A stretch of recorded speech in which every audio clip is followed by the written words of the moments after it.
Good morning, everyone, and welcome to this meeting of Winchester City Council's Planning Committee, taking place in the Walton Suite at the Winchester Guildhall. It is Wednesday, the 16th of October, 2024, and the time is 9:30 in the morning. My name is Councillor Jane Rutter, and I'm Chair of the Planning Committee. Around the table, we have the other elected members of the committee, and we are supported today by a number of officers. Lorna Hutchings, who's the service lead of the Built Environment, Daniel Lucas, our legal advisor, the case officers which will change with each item, and Matthew Watson from Democratic Services, who supports the committee and operates the recording equipment. This meeting is being live streamed and recorded to the Council's YouTube channel. Subtitles are available and advice on how to turn these on is set out on our website. Please can I remind everyone to ensure your mobile phones and any other electronic devices are on silent or preferably turned off entirely. In the unlikely event that it is necessary to evacuate the building, the fire alarm will sound. Please follow all the instructions given to you by our team. Please look at the handout provided on your chairs or on the information slides displayed as you walked in and during the breaks for further guidance about this meeting. To ensure the smooth running of the meeting, I ask that nobody calls out from the back of the room during the proceedings. In accordance with the public speaking protocols of the meeting, those who have registered to speak will be able to address the meeting for their allotted time. If there is any disruption of the proceedings and the committee is not respected, it may be necessary to temporarily adjourn the meeting. I'd like to welcome members of the public to the meeting. Those of you who have registered to speak, I will call you forward when it is your turn to make your contribution. Members of the committee may ask you questions of clarification, so please remain at the microphone until after members' questions. The microphone is turned on by pressing the button on the base of the unit, and a timer will appear on the screen to remind you of your remaining time. Finally, as Councillor Williams, the Vice Chair of this committee, is a candidate in the forthcoming county by-election, he has stepped down from the committee for this meeting. I therefore need to nominate somebody to take his place for the meeting, and I'd like to nominate Councillor Clear. Do I have a seconder, please? Councillor Pett, thank you. Any other nominations? Would you like to come up and join me up here, please, Councillor Clear? Thank you. Turning now to the agenda. Apologies and deputy members. Matthew? Good morning, Chair members. So we've had apologies this morning from Councillor Attrell and Councillor Williams, who have been replaced by Councillor Pett and Councillor Aaron. Thank you, Chair. All members of the committee are present. Thank you. Thank you, and welcome, Councillor Aaron, Councillor Pett. Second, it's disclosures of interest. Do we have disclosures of interest, members? Councillor Clear? Thank you, Chair. I wish to declare a personal but not a prejudicial interest on item 9 due to knowing the applicant for some time, so I will not take part in the determination of this application. I'll leave the room. Thank you. Thank you. Councillor Langford-Smith? Thank you, Chair. Yes, I need to declare that I have predetermined on item 6 on the agenda Denmead Farm. This came before Denmead Parish Council prior to me being elected as a district councillor, and therefore I have voted already on that item. So you will leave the room and not participate. Thank you. Councillor Laming? Yeah, I'm ward councillor for items 7 and 8, and I have taken no part in any discussions on this, on either of them. So you have no interest to declare. Thank you. Councillor Pett? Thank you, Chair. I should just declare a non-prejudicial interest in that I'm a member of the South Downs National Park Authority and the Mollocks Way Association, but I've not had any discussions on item 6 with either of those two bodies. Thank you. Lovely. Thank you very much. Minutes of the previous meeting held on the 25th of September. Is that an accurate summary of the meeting, please, members? Is that agreed? Agreed. Agreed. Thank you very much. And finally, do we agree to accept the update sheet as an addendum to the report? Is that agreed? Thank you, members. We now turn to our planning applications and item 6 on our agenda.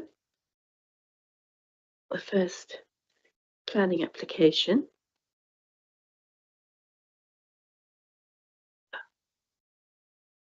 is for a new solar farm with supporting development on 4 separate parcels of agricultural land located to the north, south and west of the National Grid Lovedeans substation, and it also straddles the district boundary between Winchester City Council and East Hampshire District Council. And our presenting officer is Stephen Cornwall. Over to you, Steve. Thank you. Thank you, Chair. I'd first like to draw members' attention to the update sheet, and there are a number of matters I will briefly go through. We've had no further information from the National Grid operator in response to the query that was raised with them with regards to their desire for an access in the fence line on the eastern side of area number 2. It seems apparent at the moment they access the site using the existing field entrance, which is the entrance that the applicant's proposing to use. So the Grid appear to be trying to get something through the planning process, which they don't currently have access to. Therefore, I'm suggesting to members that we simply note their observation at the moment and determine the application that's in front of us today. May I just ask, do they have a statutory right to increase that, to take out their hedgerow and all that sort of stuff that they're asking, or not? I'm not familiar with those statutory rights, Chair. I couldn't comment on that. Just in simple terms, they've already got access to the site. They're just asking for a new access that's right immediately adjacent their pylon. So it's an opportunity I think they're thinking there could be. It's not something that we have looked at that we think is achievable. Carry on, please, Steve. Chairman, members will note that I believe a letter was circulated to them and a copy was also sent to the planning office, and we've gone through that letter responding on a point-by-point basis. That draws me to the reference in the planning officer recommendation, where we are proposing to make some adjustments to condition number 29, and that's on page 7 and page 8 on the update. And I've identified in bold type the additional words we'd like members' agreement to insert into that condition. We're also proposing a new condition, which will be number 34, and that comes under the heading of the Broken Panel Management Plan. And that's also to respond to this ongoing concern that local residents have had with regards to the potential for pollution in the ground. We've formulated that proposed additional condition having minded the response from Portsmouth Water, who are the statutory consultee. There are 2 additional informatives that we'd also like to add onto the end of the decision notice that reflect matters raised by the National Grid that it would obviously be useful for the applicant to be aware of. Thank you. So moving on to the presentation, I'll try to keep up a pace, Chairman, because I'm conscious that it's a long, detailed application, but I'm equally conscious I need to be as detailed as I possibly can so members fully understand the scheme beyond what we obviously looked at on site on Monday. Yes, if we could just confirm that most members did manage to go on the official site visit on Monday morning, and we had a good look around the whole site. We did, Chair, and we stopped at a number of locations, and in the legs between those stopping points, officers also advised members to look out for certain features, as we did what effectively was the circuit of the site, although the roadworks on Anmore Lane prohibited us from doing as it were, a perfect circular route. So this is the plan showing the application site in the wider area. We've got in front of us today an application for a solar farm with a total output of 49.9 megawatts. As was indicated in the description, the application site crosses the district boundary with East Hampshire. Their planning committee will consider the application next week on the 24th of October. Members will note that the application site is split up into a number of elements. And this plan makes it clearer in terms of what are the key areas, which are numbered 1 to 8. The blue line is the district boundary, and roughly the site is divided 66%, 33% between Winchester and East Hampshire. That plan also identifies the, as it were, perimeter roads and the main footpaths in the area. And obviously members will particularly have noted the Monarch's Way, which is the northern end of the site, where I've got the cursor at the moment and where we stopped during Monday's site visit. I've included this plan, which shows the land that the Aquin Interconnector scheme includes within its development consent order proposal. That's a scheme which is still under consideration by the Secretary of State, because this plan includes not only land where the converter station would go, which was west of the existing substation, where I've got the cursor at the moment, but the red line for the development consent order also includes various landscape features in the surrounding area, including copses and field boundaries. And that's dictated the red line for the current application site, particularly at the northern part of the area. This is a plan of areas 1 and 2, and members will note that the red line for the application site sits inside the field boundary for areas 1 and 2, and also for area 3, which is the field off Aldermill Lane. This plan is the master landscape plan. I included it because it gives us a good indication of the areas of panels, which are the dark areas. It also shows the areas within the application site which are to remain open.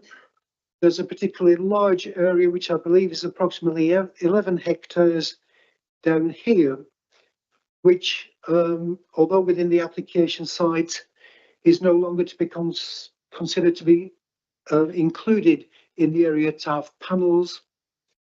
It's going to go back to agriculture, and that's the area where there have been discussions of putting the skylock mitigation, which is one of the elements in the legal agreement. So the landscaping covers a range of proposals, from new hedgerows with mature stock used for planting, scrub planting, which are trees up to 3 meters in height, under the power lines, because there's obviously a limitation on what can go there. New woodland planting, mature stock woodland planting, and also individual trees. And they show up on the more detailed landscape plans, which I'll just quickly go through now. This is areas 1 and 2 at the northern end of the site. Members will recall we stood at the point where the Monarch's Trail, which is the dotted line with the diamonds, comes out onto Broadway Lane. Looking back towards the application site, the applicant had installed a number of marker posts on the proposed fence line, which we noted was at a distance of some 240 meters away from where we were stood.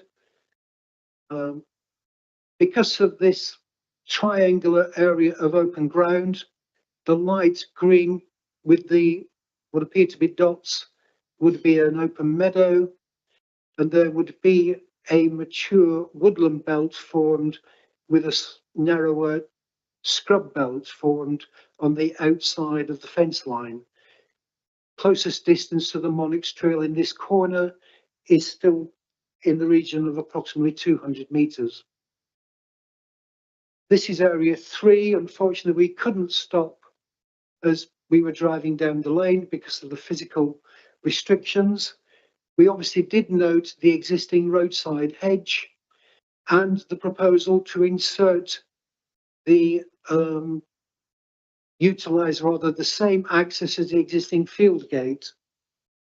The national park lies on the western side of Old Mill Lane. Members will note, and it's a common feature at a number of the access points, that the access road follows a bend, a double bend as it enters the site. The intention being, as the vegetation develops, it will then block direct lines of sight over the double gates. This plan shows areas 4 and 5. We walked along footpath number 4, which is the footpath where the cursor is at the moment.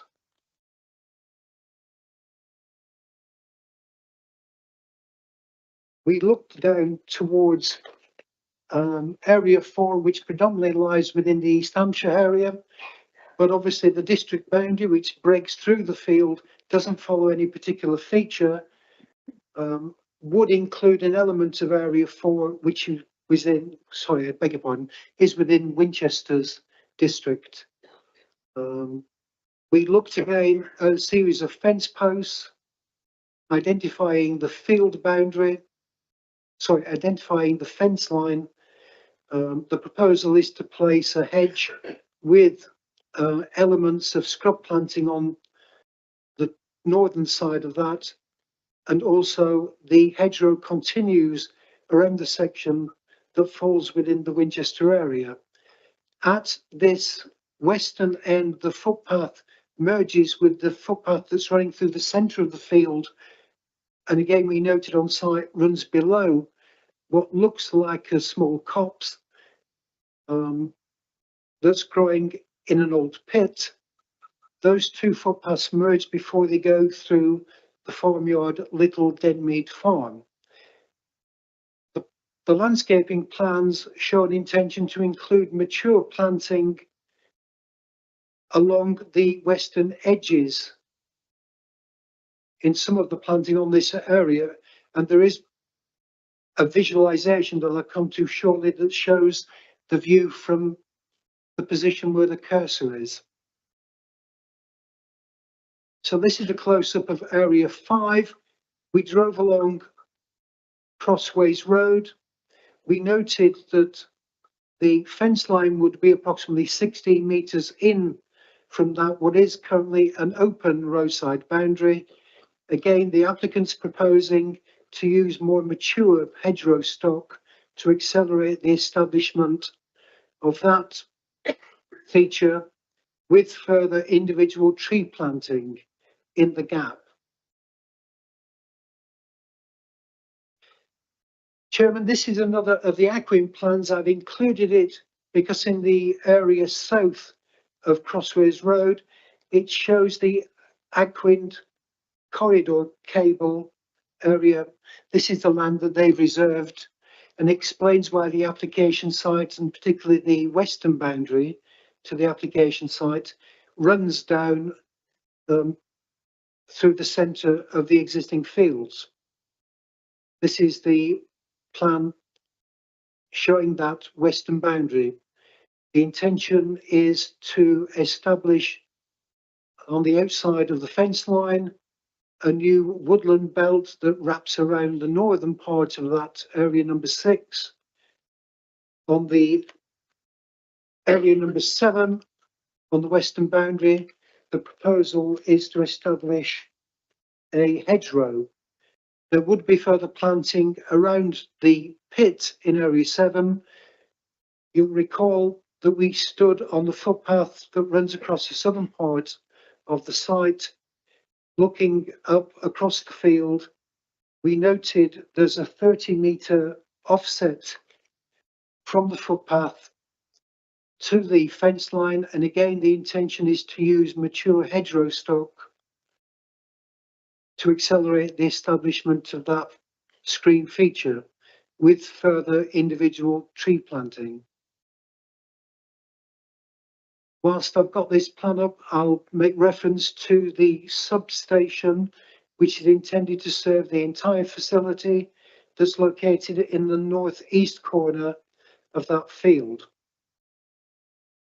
There's also a proposal for a permissive footpath that would link footpath 13, which is the one we walked on south of Area 7, up across Crossways Lane, linking up to footpath number 28, which is the footpath that I'm indicating now with the cursor crossing the fields north of Crossways Road. This plan shows the temporary access that would be formed linking Area 5 to the Areas 6 and 7. At the moment, there is an existing vehicle access where I'm showing with the cursor. It immediately adjoins Home Cottage. The intention is to utilise what is currently an existing weakness in the hedgerow on the south side of Crossways Road and form this construction access roadway. After the 7-month construction period, this would be removed and the operational traffic levels would simply use the existing crossing. This plan shows environmental constraints. I draw members' attention to the listed buildings, which we did note when we were out on site. There are, however, 3 of the listed buildings missing off this plan, which are the ones on Lovedene Lane.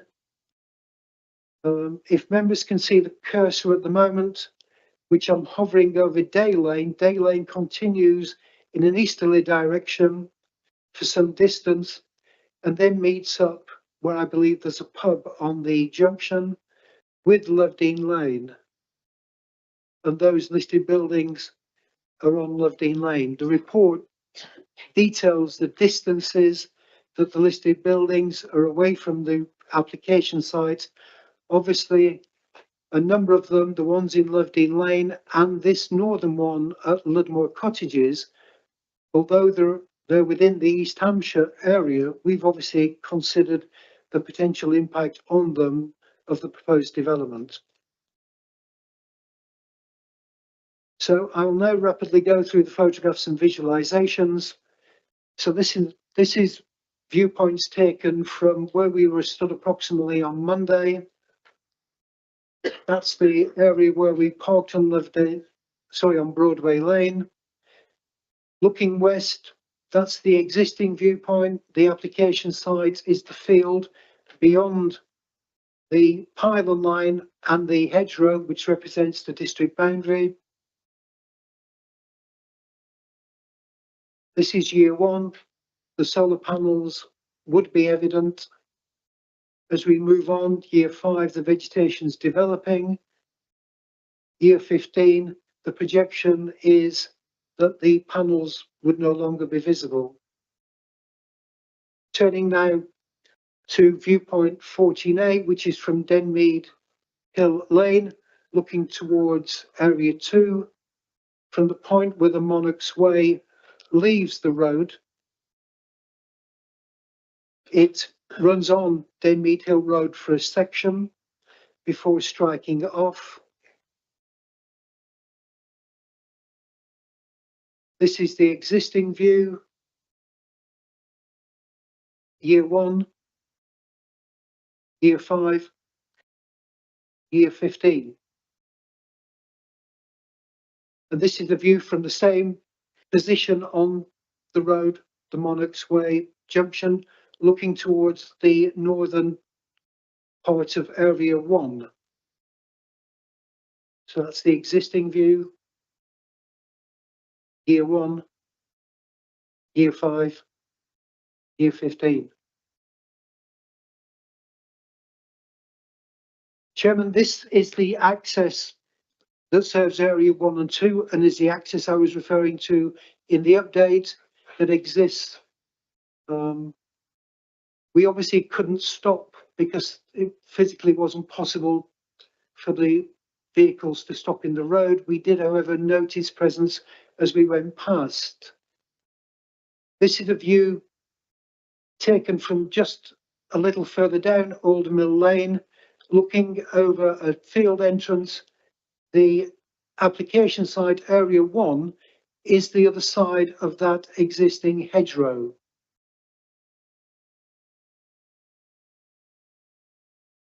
Members will have noted that Old Mill Lane, from that section of the area 1 and 2 field entrance down to the junction which is showing on this plan, is part of the application site. The intention is for the power generated from areas 1 and 2 to come down Old Mill Lane in a cable laid under the road, and with the power from area 3 to come down to that junction and then cross into the field, into the application site, and then make its way towards the transformer station. So this is area 3. This is the one weakness in the hedgerow that I've referred to in the report. Members can note this is a general appearance of the remaining sections of the roadside hedgerow. National Park to the right hand side of the road. This is the existing field entrance to area 3 that the applicant would use. Areas 4 and 5. This is the main entrance to the application site of Broadway Lane. We drove through here unparked in front of the agricultural buildings. The specific access arrangements are parts of the application that East Hampshire will consider. But members will note that we have proposed a safeguard through the legal agreement that a safe and satisfactory means of vehicle access is achieved before any work starts on our part of the application site. So this is a view looking down the footpath that we walked on Monday. Area 4 is to the left. This is looking down over area 4 in towards area 5. Unfortunately, because of the weather conditions, we couldn't appreciate the full long distance view, which I'm showing on this plan. If members can see the cursor, those slight indentations on the hillside there are the Ministry of Defence facilities up on Portsdown Hill, which are the for the radar testing. So this is the viewpoint I was referring to earlier from the western end of footpath number 20. I believe it's either 26 or 28. So this is year 1, year 5, year 28. Sorry, I do beg your pardon, year 15 on footpath 28. This is the existing field entrance on Crossways Road on the western side of West Elm Cottage. For clarity, the building that members can see alongside the access is an outbuilding. It's not the residential property known as Home Cottage.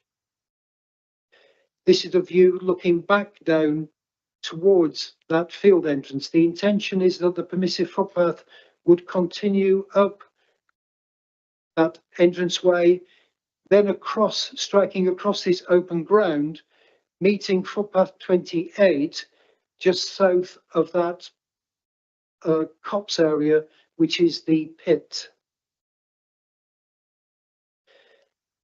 This is a section of the open field boundary to Crossways Lane on the north side of the road. Area 5 would be some 60 metres into this field with the mature hedgerow stock planted on the outside of that fence line.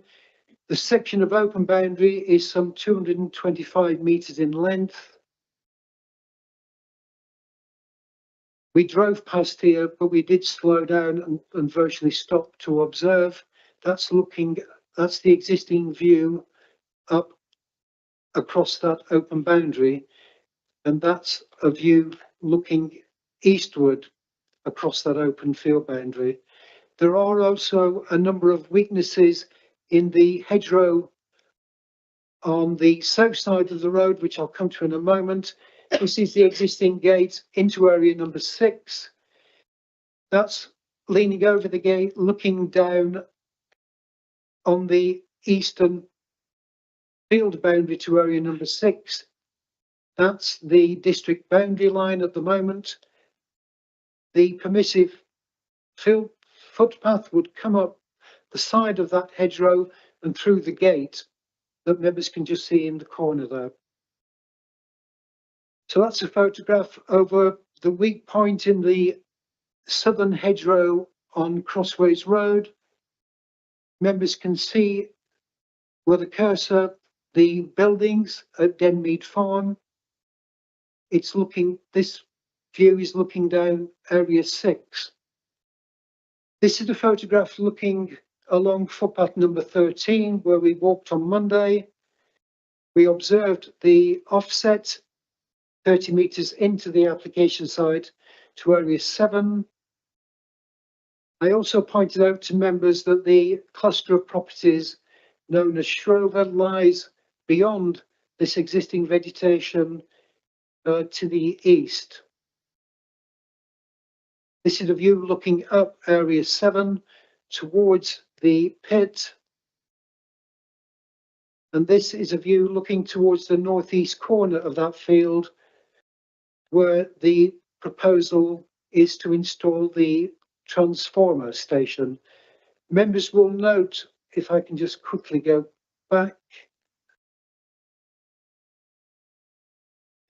the intention in area 7 is to form these new hedgerows in an east-west and north-south direction in the lower part of that field to provide some visual relief to the view in that northerly direction. And they are following approximately what were some historical hedgerow alignments.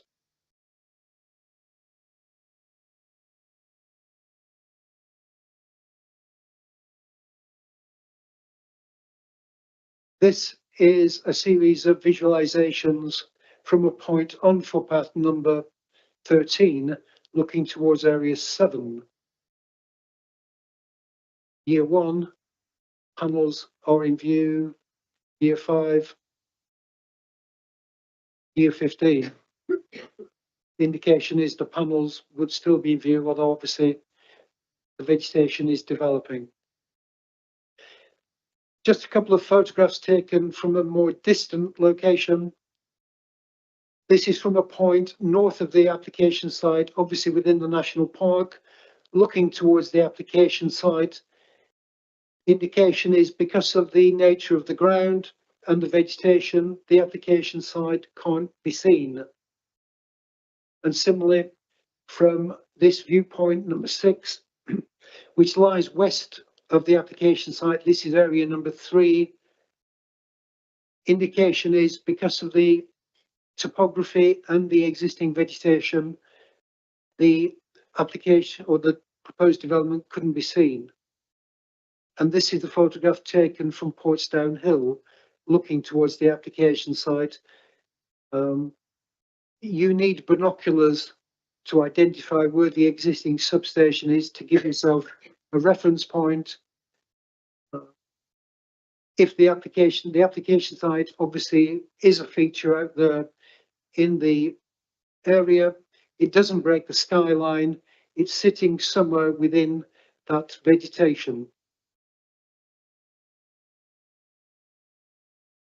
Chairman, the recommendation in front of members is for an approval subject to the completion of the legal agreement, which is covering the terms set out in the report and subject to the conditions set out in the report, together with the adjustment to condition 29, new addition condition number 34, and the 2 further informatives. Thank you. Thank you, Stephen.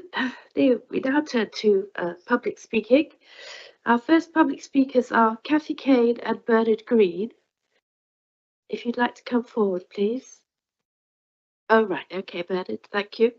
Mr. Green, you have up to 3 minutes. When you're ready, the microphone is switched on by just pressing the button at the base.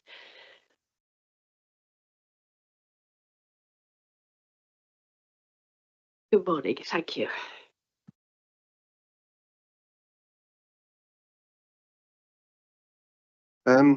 Is it a ridiculous idea to defer this application until the remaining issues can be resolved? It's a hugely complex decision, and according to the planning report, this application can't be lawfully approved within the development plan. Instead, sections 47 of the NPPF is invoked, claiming material considerations. We asked the committee to flesh out and debate the material considerations in the public interest relevant to this scheme, because they haven't been named in the report.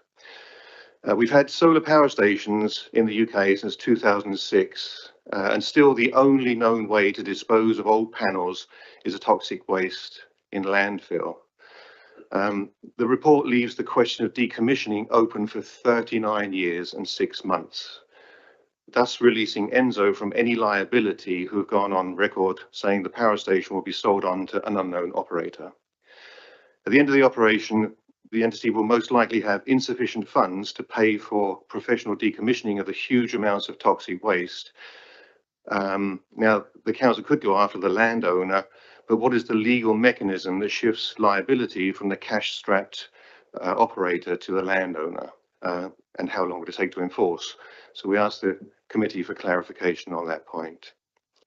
A noise assessment has only been submitted for the day of installation, with a planning condition to undertake measurement 3 months later.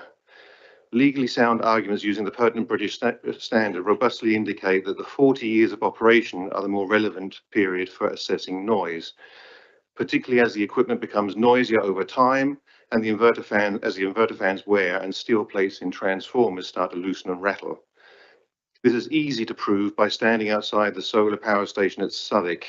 The manufacturer's data sheet submitted with that scheme states noise levels of only 50 decibels, far quieter than the Denmead scheme. The current noise level at Southwick has clearly become disturbing and continues well into the night. I've been there 3 times to make sure. We asked the committee to debate how you'll keep the neighbouring residents, some with small children, safe from noise pollution. And doing that, please disregard strong opinions from people who haven't experienced a solar power station in the real world. And also hearsay from Councillor Neil Cutler, who lives next to the site in Southwick but wears hearing aids in both ears. There are 5 holiday rental properties adjacent to the site at Denmead, which would lose business and seek compensation. Now, whether it be relatives staying at a wedding, staying for a wedding at All Saints Church, or the Muddy Boots tourists on the South Downs walk after the first day's walk from Winchester, these holiday rental properties are highly beneficial to local tourism. How will you avoid or compensate the huge negative impact on local amenity from losing tourist accommodation? And with that, I wish you a constructive debate. Thank you. Thank you very much for keeping to your 3 minutes. That's very good.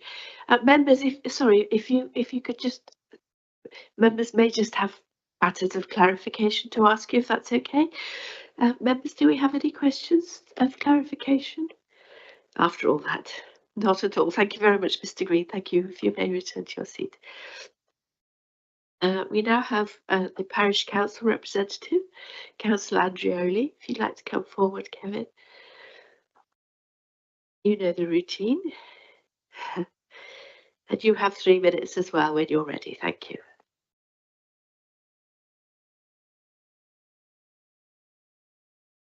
Good morning, members. Denmead Parish Council raised a strong objection to this development, and you will have seen the extensive list of our comments in the officer's excellent and comprehensive report. I've never seen a report that long before.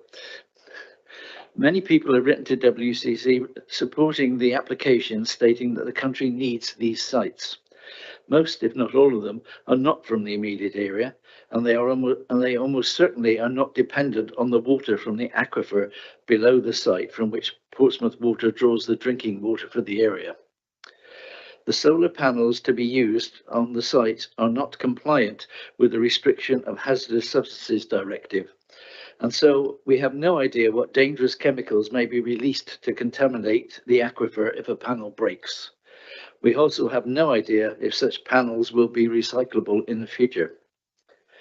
The carbon footprint of the whole project has not been examined. How much pollution will be produced by the manufacture, shipping and installation of the panels, plus the effects of removal and disposal. There is inadequate information on the level of noise pollution due to the inverter fans, particularly further down the road, not when they're brand new. There is no guarantee that when the site is eventually decommissioned, there will be the finance or the will to remove everything and return the site to agriculture.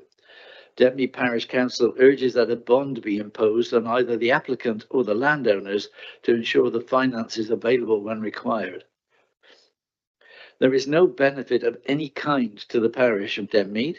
In fact, the opposite is true, as we'll be losing open countryside and the development will have a detrimental effect on local accommodation providers. We ask that you refuse this application or at least impose extra constraints. Thank you very much. Thank you, Councillor Andrioli. Members, do we have any questions of clarification for the Parish Council representative? Councillor Laming. Well, we've heard on several sites that they are prepared to make a contribution to the local parish. You've had nothing from the people on that? Nothing we are aware of, Councillor. Thank you. Any other questions? No? Thank you very much. You may return to your seat. Thank you. And now we turn to the supporter, Mr. Owen Horrell. Good morning, Mr. Horrell, if you'd like to come forward. And you will also have 3 minutes when you're ready. Thank you. And the microphone is just press the button. Fine. Good morning. Thank you for giving me the time to talk to you. My name is Owen Horrell and I am one of the planners at Enzo Energy. Our sole focus at Enzo is to increase the amount of and use of renewable energy generated in the UK. This is one of the critical actions society can take now to tackle the threat posed by climate change. It is obvious that we need to produce more renewable energy. Electricity demand in the UK is set to increase by around 50% by 2035 as transport and domestic heating are electrified. Industry is increasingly powered by electricity or hydrogen, which will be produced using electricity. This energy needs to be generated by renewable or low carbon sources. The Energy Security Plan sets out the need for more UK-based renewable energy, a power supply that's generated in Britain for Britain, a power supply that's not influenced by conflicts abroad and immune to the whims of international markets. National Grid are seeking to accelerate generation site connections, especially on the south coast. Planning policy is broadly supportive of increasing renewable energy generation. This application was thoroughly prepared and meticulously assessed in the 2.5 years since submission. Effective landscaping proposals are included to screen public views from public rights of way and private property, with extensive use of more mature planting stock proposed. The application is in an area of grade 3B agricultural land, which is lower grade land and is not best and most versatile. The site will be grazed by sheep during operation, and importantly, it will deliver biodiversity gains, a 53% biodiversity gain for ecological habitats and a 56% gain increase in hedgerows. Noise matters have been thoroughly assessed by our consultants and officers of both Winchester City Council and East Hampshire District Council, who raised no objection, including on low frequency noise. Solar is a safe form of renewable energy generation. This proposal provides for the equivalent needs of approximately 12,300 homes and has CO2 displacement of hundreds of thousands of tonnes during the operational life. There will be a decommissioning bond in place that ensures decommissioning at the end of that life. An amended proposal before you has been developed through detailed design revisions. This hard work and careful site selection has been validated during the consultations and is reflected in the officer's report before you.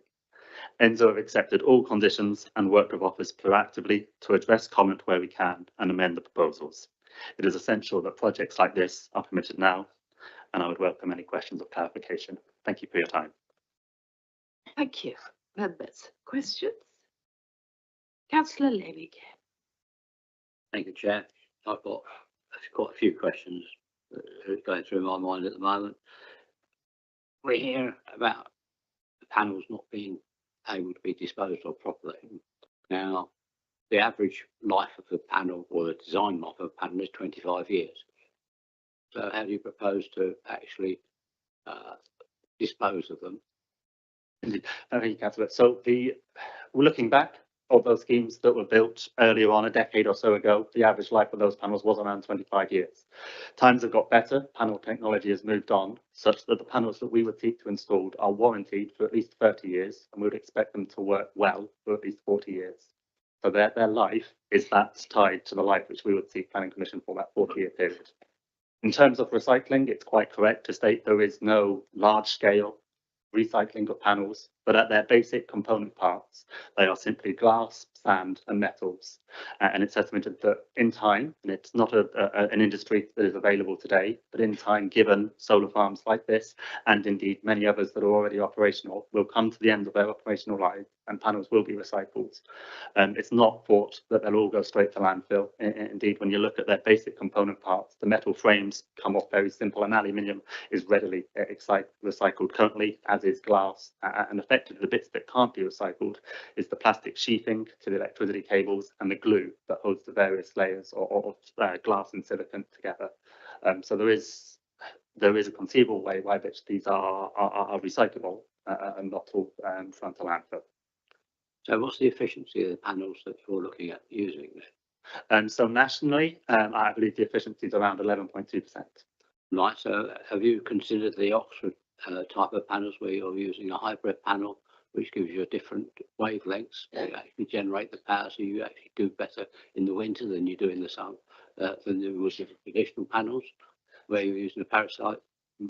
So in terms of exactly the type of panels, they haven't been specified yet, but what we've committed to do is use the best available at the time and that works for this site in this area. But in terms of the specific makeup of the panel or its designer or its manufacturer, that hasn't been selected. Yeah, what I was getting at is if you had a more efficient panel, you wouldn't need so much land. Now, at the end of life of the 40 years, are you prepared to put a deposit down so that we've got some sort of guarantee that that site will be returned to its natural state? Because if your company was unfortunate enough to go into liquidation, there's no money there to bring that back to agricultural land. So indeed, that's already in place with the landowner. Okay. That there is a decommissioning bond in our lease with Winchester College, who is the landowner. We're obliged to provide that land back in agricultural use after the 40 years of operation. So there is a bond and there is surety that the land would be returned at the end of the life. Okay, and then you're telling us that you're going to be grazing sheep underneath it, but the panels are very close to the ground. So at the lowest, What advice have you taken on the minimum height from the ground upwards?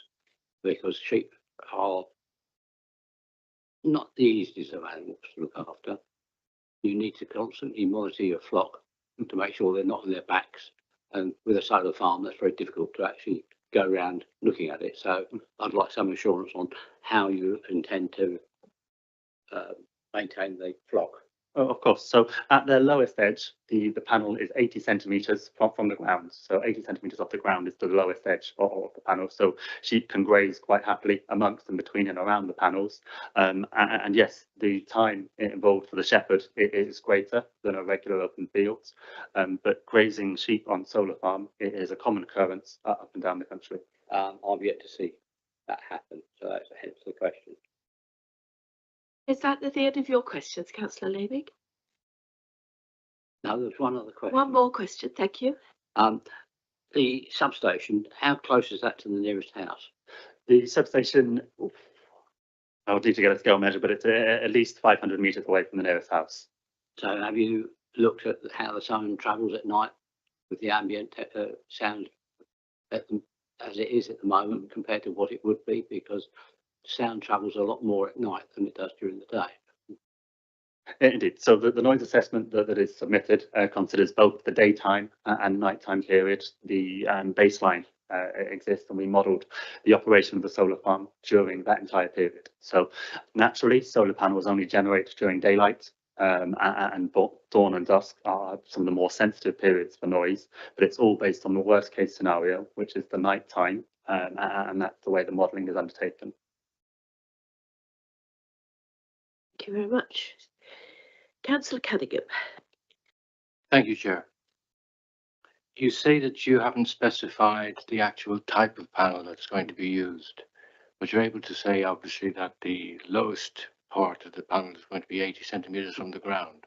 Yeah. Can you give us an idea how high the actual top of the panel is going to be off the ground as well? Oh, of course. So the highest part of the panel array, which is the framework, is 3 metres high. So it's 3 metres high at its highest and 80 centimetres at its lowest. But it's probably worthwhile noting that's a number of panels that are fixed to the array. It's not a single panel that goes from bottom to top. Sure. Thank you very much. Thank you. That is in the report, Councillor Cunningham. Councillor Pett. Thank you, Chair. Two quick questions, if I may. The capacity of the solar farm, 49.9 megawatts. If I were a more cynical individual, I'd say, well, that's 0.1 below the NSIP threshold.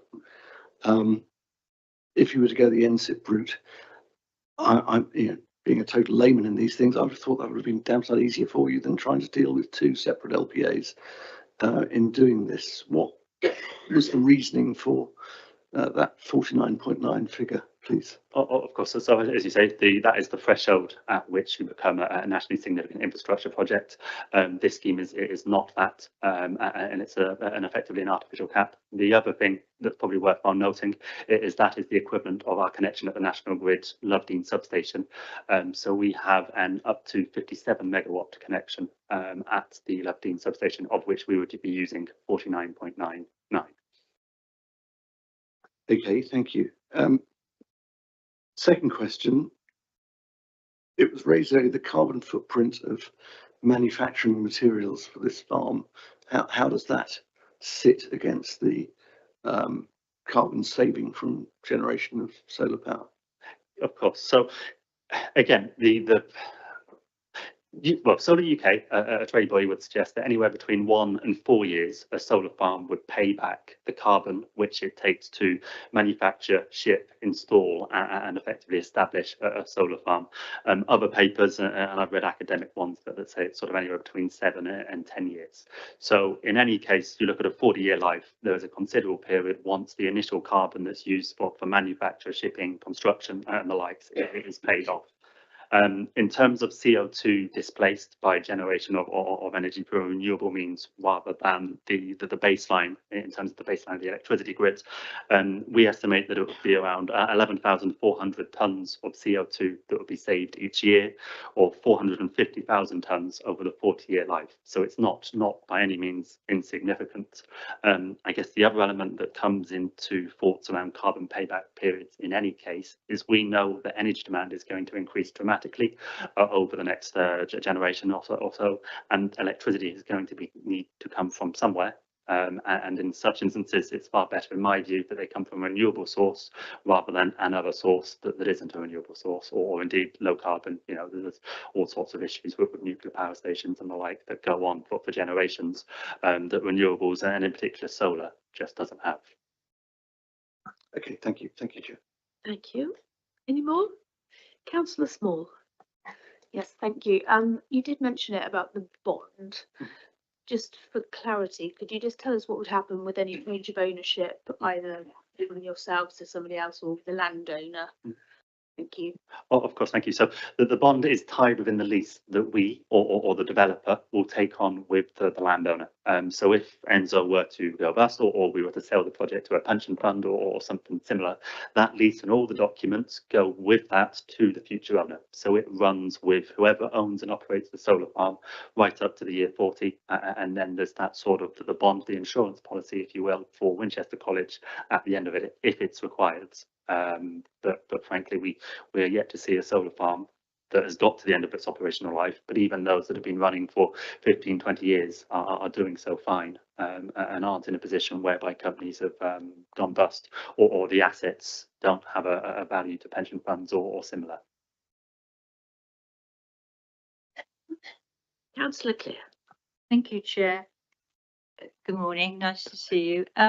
May I just ask if the panels, any of the panels did become damaged, there is a concern about toxic materials. May I ask you how you would go about, if you like, of sorting that out, please? Oh, of course, thank you. So in terms of maintenance, as is sort of detailed before you in the officer's report, we would anticipate sort of 2 visits a month, typically during the operational period. But in terms of damaged or defective panels, they're actually quite easy to spot because apologies.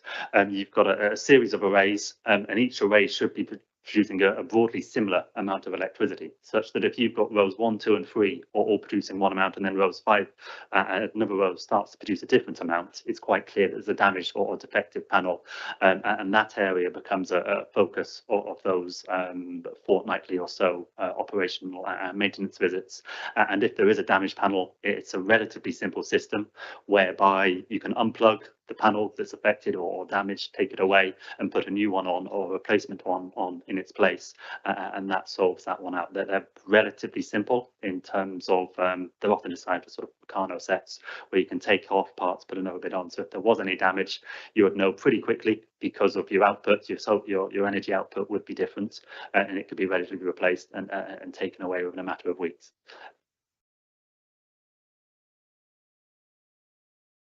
Thank you very much indeed. Thank you. You've had quite a lot of questions. Thank you for your time. Thank you.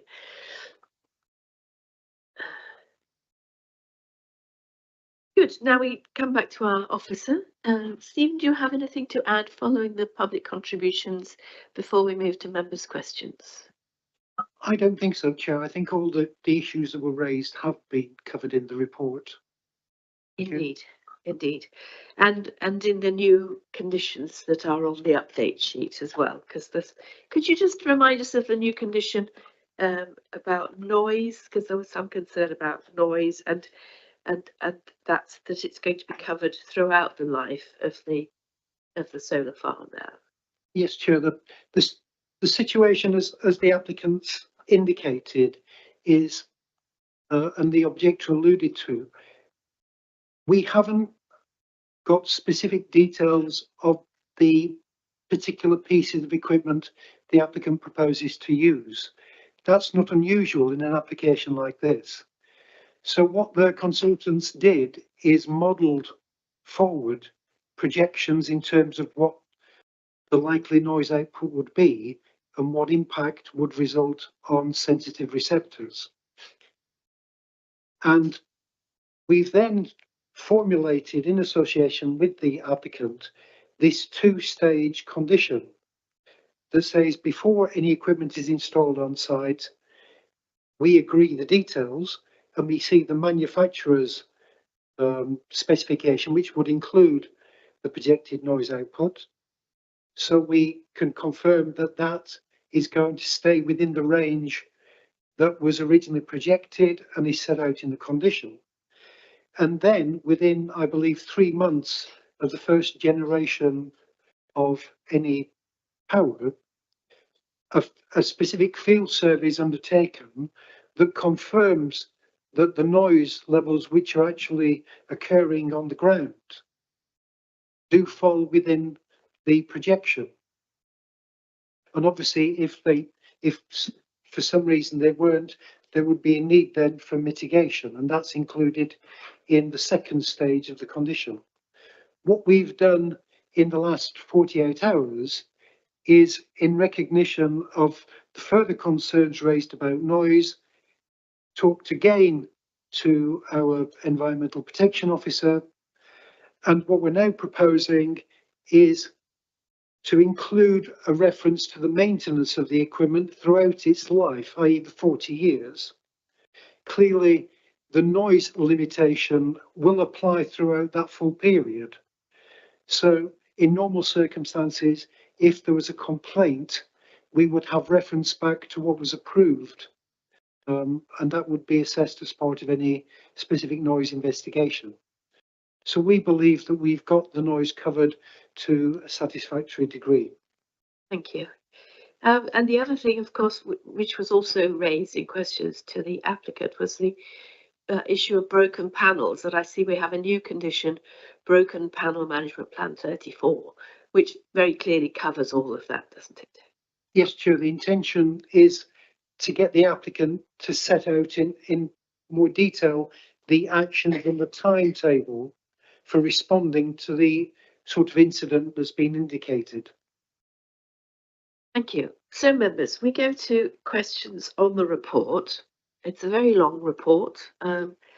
Conditions start on page 122. But if you could just ask any question on any part of the report, but do tell me which page number you're referring to. So, Councillor White. So it was mentioned about the recycling of the panels and how difficult that might be to predict. But on page 42, the sustainability officer recommended applicant commits to full recycling of panels through a scheme such as PV Cycle. So I'm just wondering if there's any way that we can ensure that. Chair, we're sort of stepping beyond what is normally the limits of the planning regime in terms of going over into the waste recycling, the electrical waste recycling procedures. Would it be considered unreasonable to condition that damaged and other panels should be properly recycled? I think the difficulty at the moment, Chair, as the applicant indicated, there are limits on what opportunities there are to recycle at the moment. He was convinced that they would be recycled soon. I mean, is it possible to condition that any damaged panels should be stored rather than put into toxic waste sites? And is that part of the management plan? If they could be stored until they can be properly recycled?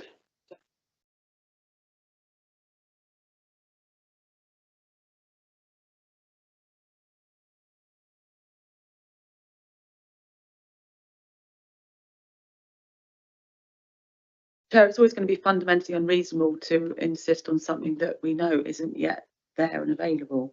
So we can't then condition that. And likewise to be saying who should be doing that work. You also have the advantage of the new broken panel management plan. And I think the applicant's hearing what you're saying about recycling. So in terms of the broken panels, the condition probably covers to some degree what happens to the panels if they're broken. I think the applicant's hearing what you're saying. The management plan could perhaps incorporate that. It would be a matter for the applicant. That condition will have to be discharged. So we will see that broken panel management plan. At the end of the 40-year period, you're going beyond the confines of your planning permission, as it were, as to what happens to the panels after that 40-year period. And as Stephen rightly said, there's probably some parallel regime for recycling of panels in current law and regulations. I couldn't tell you off the top of my head what they are. I'm not a waste recycling lawyer. But in that vein, there is probably a parallel regime which deals with the transfer of waste products and the handling of waste products. To that end, I think that's as far as we could probably go in terms of the requirements for conditions. They have to be reasonable, enforceable, relevant to the development in all regards. So I think that's where we can go with that, Chair, at this point in time. Thank you for that advice. So I understand that the applicant has heard the wishes of the committee that as far as possible, everything should be recycled as soon as it's actually something that happens. And that perhaps they can include that in their management plan, which will be coming to our officers in due course. to manage any broken or malfunctioning panels. So hopefully that is now covered. More questions, members? Councillor Cunningham. Thank you, Chair. Could I ask the officer what the height of the National Grid pylon is? I saw 22 pylons right across the entire landscape area. I'd like to know the height of the pylons, please. Chair, I believe they're approximately 34 to 36 metres tall. They're not actually part of the application or anything to do with, other than the fact No, that they're they not, but they are in the landscape. do cross across the landscape. They are a part of Thank the you. existing landscape indeed. Thank you, Councillor Cunningham. Councillor Small. Yes, with regard to noise, if it's found that the farm produces a lot more noise than is predicted, and it says about making mitigation, what kind of mitigation would there be if that was the result?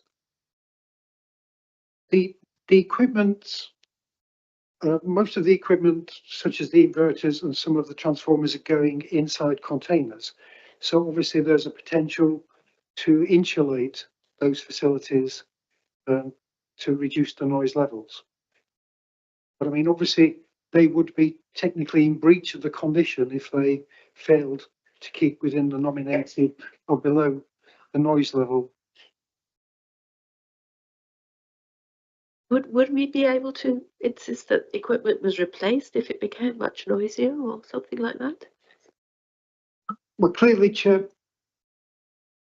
It's something in the condition that's expected, so there will be a solution that would have to be resolved. It would have to be, otherwise there'd be a breach of the condition. It's not expected that it couldn't be resolved. And we have our enforcement powers to deal with that. Okay, good, thank you. Councillor White and then Councillor Pett. So as this application requires substantial change to the landscape, and we're seeing an increase in biodiversity, but obviously that will need to be maintained across the life of the project. So I note that there are going to be regular surveys of the biodiversity in the LEMP legal agreement. That's part of that. But could you clarify exactly what kind of maintenance you would expect to make sure, in terms of the hedges, the wildflower meadows, not in terms of keeping it neat and tidy, but in terms of maintaining the biodiversity? thank you. Chair, the intention, obviously, through the LEMP and through the legal agreement, is to put in place a mechanism that we achieve the biodiversity net gain performance that's indicated. And what the proposal is to create a review period it's like every 5 years, that we would get a report from the applicant that sets out what's been achieved over the previous 5 years, and then looking forward to the next 5 years in terms of what needs to be adjusted to reach the target if for some reason an earlier action hasn't had the desired outcome. The intention is that the management will be quite detailed in the sense of what's undertaken, how the grasslands are managed. Obviously, there's been reference to sheep grazing, but there are other extensive areas outside the fenced off area that would be open grassland. So we would need to agree with the applicant the precise management measures that would take place. The other element that's included within this is for the authority to receive some payment from the applicant to fund our contribution, as it were, to that management review. Thank you. Councillor Pett. Thank you, Chair. I just want to check something here, really, that conditions 28 and 29, in condition 28, the wording of talking about the noise levels at the closest noise sensitive receptor is talked about, and that makes perfect sense to me because clearly we want to protect those living closest.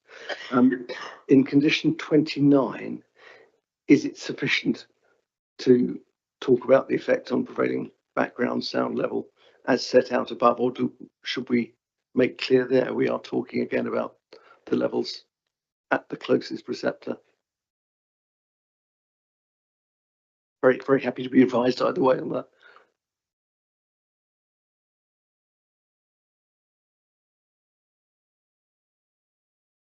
So, Chair, can I just seek clarification? You're proposing to insert a reference to the nearest in what? In 29, to that's do all, that, just to reinforce that we're talking about exactly the same thing as above. No, quite happy for that to be taken away and just to ensure that it is the closest neighbour that it is we're checking against. Condition 29 does reference back to 20. It does. I'm just So asking, do we need the It was same our words in both? interpretation that it was. If that's watertight, then I'm absolutely happy, but Right. yeah. I think we're confident that that's covered. Thank you, Councillor Pepper. Thank you for raising that. Any more questions, members? If there are no more questions, we will move to debate. Who would like to go first? Councillor White. So from the site visit, obviously it was a landscape with already pylons and a large substation. However, this is going to create a substantial change in the landscape for the future, permanently, from agricultural land to something very different. So I think we have to, as it says in the report, we have to weigh up that big change against the public benefit and also the nature benefit. And that's what I've kind of been doing in my mind.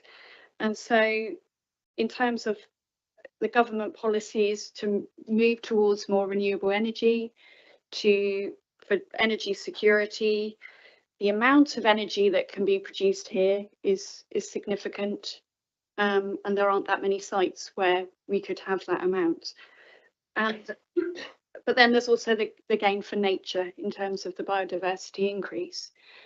So although there's the landscape change and the less than substantial effect on the heritage sites, I think on balance, I'm minded to support. Thank you. Councillor Leaming. Thank you, Chair. This is probably one of the most difficult decisions we've had to make. We have to bear in mind the harm to the landscape, which is substantial, and we have to take into account what the objections have come from, including the landscape officer, and we have to balance that against the potential benefits that there are, but it must come down to planning policies in the end, which is the most important thing. I have reservations about the biodiversity increase because that land has been well fertilised over the years and it's going to take a long time to come back to its natural downland state. And I will now listen to what my colleagues say before I come to my final conclusion. Thank you. Councillor Cunningham. Thank you, Chair. This is very difficult indeed. And I'm very, very much conflicted on one way or the other. I'm pulled both ways. On the one hand, we have an application which is clearly in conflict with three of the most important policies regulating development in the countryside: MTRA 4, DCP 20 and DM 23. On the other hand, from the visit we've made to the site, I believe that the landscape character and setting is already severely compromised by the 22 national grid pylons which dominate the skyline. We've heard from the officer that these pylons are 36 meters high. That's 120, I've worked it out, it's 120 feet against 3 meters high for the actual pylons themselves. So the degree of additional harm caused by the solar panels is significantly offset by this dominating feature in the skyline and the landscape. Additional mitigation of hedgerows and trees planting is included, and I believe that the harm to the National Park is therefore minimized. I remain conflicted, I have to say, very much so. And I'll wait and hear what other people have to say, please. Thank you very much. Councillor Small? Yes, like other people around this table, I think we're all feeling the weight of this decision. It's not an easy one. I must admit, when I first saw the plans, it seemed so overwhelmingly large, but actually on the site visit and then seeing how they've reduced certain areas, it seems to be quite well screened from most viewpoints. And as Councillor Cunningham has just said, the pylons running through the site are quite overbearing anyway. I'm really happy to hear about the bond. I know that was a worry brought up by various objectors. And yeah, I'm feeling conflicted, but I am slightly more leaning towards approval for the reasons laid out by Councillor White. Thank you. Councillor Pett? Thank you, Chair. Members will be aware that I constantly bang on, not least in full council, about this authority's obligation to promote the national park. That said, this particular area was excluded from the park after 2 public inquiries back in the noughties.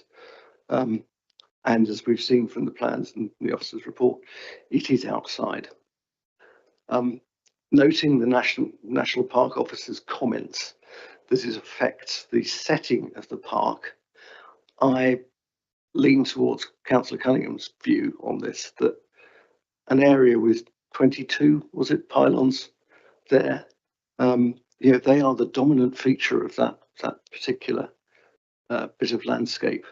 And I don't know, but I wouldn't be at all surprised if that was the primary reason why this area was excluded from the park. So taking that and again, looking at the effect on the local footpaths, particularly the Monarch's Way, as we saw from our visit, actually the views, and from the photo montages we saw earlier, the views from that long distance path will be very limited and more dominated by the pylons in the landscape and the substation that's already there. So I agree with everything that's been said before on how difficult this is, but I think on balance, I'm erring towards approval. Thank you. Perhaps I put in my contribution to debate. I thought the site visit was incredibly helpful, actually, to put in context both the existing infrastructure which is on the site and the way that the panels are going to sit in the existing landscape. It is a very treed landscape already, and most of the public views are already very limited across the fields because they're quite high hedges. And the amount of hedging and tree planting and everything else that is planned, as well as the setting back of the panels and the fencing from most public views, excuse me, means that actually the impact of what on the face of it looks like a huge solar array, I think is going to be, will merge very quickly into a new, much more vegetative landscape, much more treed landscape. And in fact, I was fascinated when we were on site to see on the plans, the electricity substation is enormous. I mean, it's bigger than most of those fields of solar array. But we had difficulty seeing it at all because the landscaping that had been planted around it, the trees and the hedging and everything, did so effectively hide it away. Obviously, you can't hide away the enormous electricity pylons which stride across the landscape from the substation, and has been said already, have already compromised that particular landscape. So I think the effect, particularly in about 5 to 10 years, will be of a lot more trees and a lot more hedges, a lot more nature, a lot more biodiversity, a lot more wildlife generally. But actually the impact from public views will be much as it is now, except perhaps there will just be a lot more trees to see and wildlife. I think a lot of the concerns of local residents, but I don't understand why the holiday rentals should suddenly not have anybody wanting to go there. I can't see that the reasons that people are going to be visiting this area are not to walk across these ploughed fields at the moment, but to visit the South Downs National Park and to go to Denmead and, you know, to walk along the Monarch's Way. Those things are not going to be significantly affected. So I do not consider that you know, I'm sure that the fears of people who think that their holiday rentals are going to be no longer attractive, I'm sure that that's not the case. And the concerns about the panels and the impact on the aquifer, which is absolutely vital, of course. Portsmouth Water have gone through this with us, fine-tooth comb. They are happy. I think that our extra conditions make sure that all those issues that are concerning residents are going to be covered by the very extensive conditions. And I would like to say to Stephen that I think the report, long as it is, it's long for a reason, and that's because it's a very complicated application, and I too was very conflicted. But I do think that between the applicant and the officers, they've done a very good job in mitigating any harmful aspects of this proposal. So I will be supporting the officer's recommendation. Are there any more contributions? Councillor Clear. Just to add a short piece, yes, substantial change. Of course, there's going to be substantial change. Pylons, yes, did dominate. I went round and counted them as well, and you're quite right, there's 20 of there.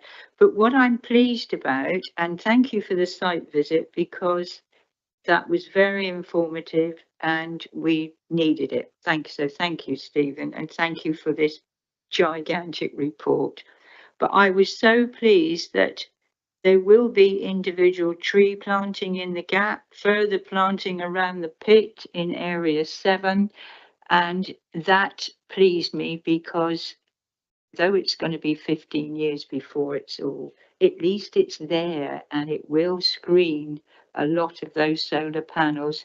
1 or 2 reservations I've had, but they've been okay, satisfied, and the conditions I also feel have covered all the concerns raised by camp, all the residents, well, from my point of view. So I will be supporting this. Thank you. Thank you, Councillor Clear. Right, we now move. Oh, Councillor Aaron. Just very brief, thank you. Where my huge sympathy lies with those opposing it is in the next sort of 5 years or so, during the disruption of the building of this and the lack of vegetation. So I totally get that the next few years are going to be very, very difficult for people who live in the area and work in the area. So but I think our officers and the applicant have gone to extreme lengths, really have been very responsive also to, further and further conditions. So I think it's in the long term that, and we've got to think long term because of the climate emergency. We've got to think, how are we going to provide enough power that is not from fossil fuels. And so, like everybody else, very conflicted, particularly sympathetic over the sort of beginnings of all this and how it's going to settle down and getting used to a huge changed land. But given all the work that's gone into mitigating that, I think in the longer or medium to long term, it will be livable with. But huge sympathies, you know, for the next 5 years or so. Thank you. Thank you. We now turn to the decision. So this application is recommended for approval. Can I see all those in favour of this application, please?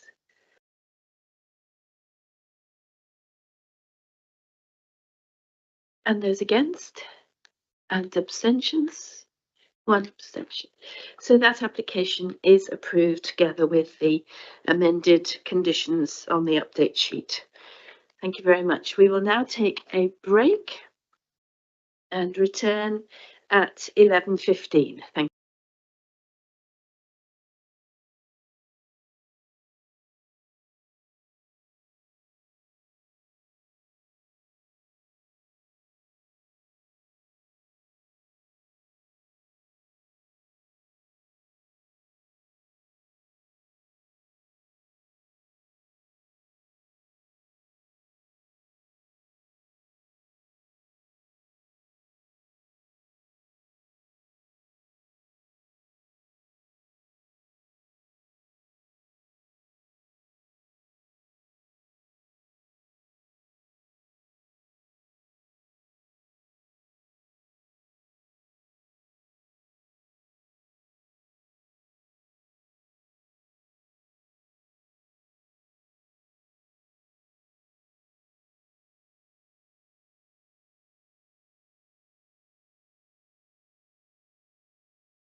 Everybody here? We wouldn't know if somebody.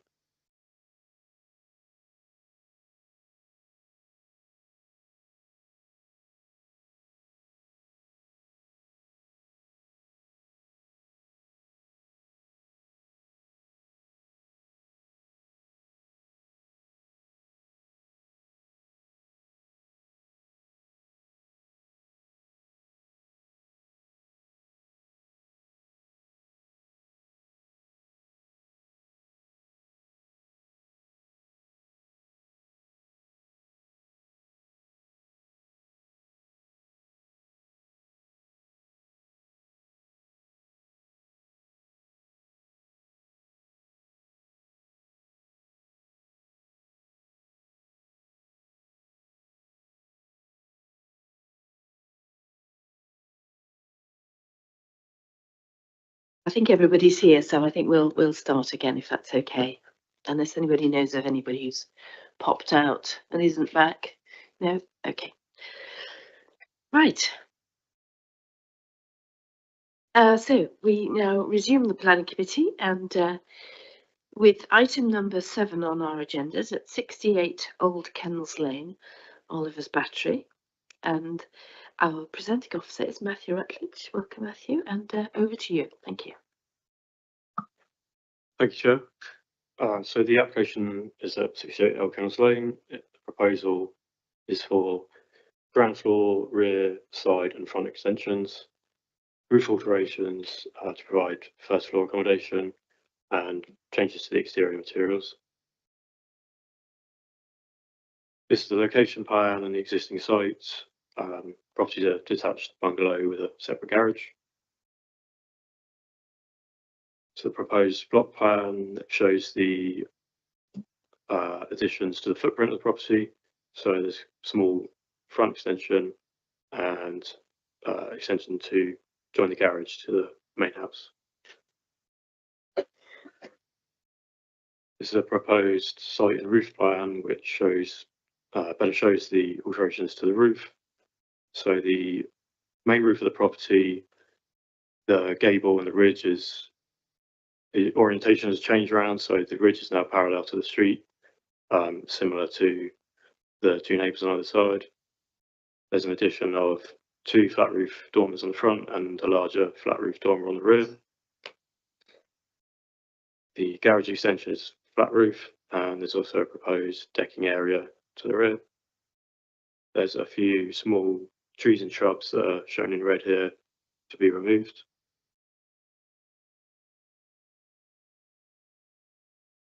This is the existing floor plan with the separate garage and the proposed floor plan showing that now joining the main house to create an office and a guest room with a shower room at the rear. Here we have the proposed first floor plan.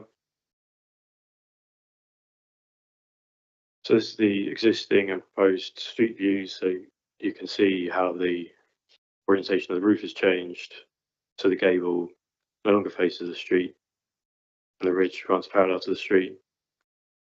The existing ridge height of the property is greater than the two neighbours, and that's unchanged with the proposal. So the existing and proposed front elevations. The materials proposed is a white render with grey windows, fascias, grey mortar goods and grey cladding to the dormers. This is the south side elevation, existing and the proposed. You can see on the proposed the red outline is the outline of the existing roof. So the alterations sit within the form of the existing roof. That's the north side elevations. And the rear elevation, existing and proposed rear dormer. This is the street view looking into the site. Obviously quite dense vegetation, so this is a photo from Google Maps at different time, slightly higher viewpoint and less vegetation. It's the principal elevation of the property. That's the side elevation and the existing garage. And that's looking towards the neighbour 70 Old Kennels Lane. And that's the relationship with the neighbour to the north 66 Old Kennels Lane.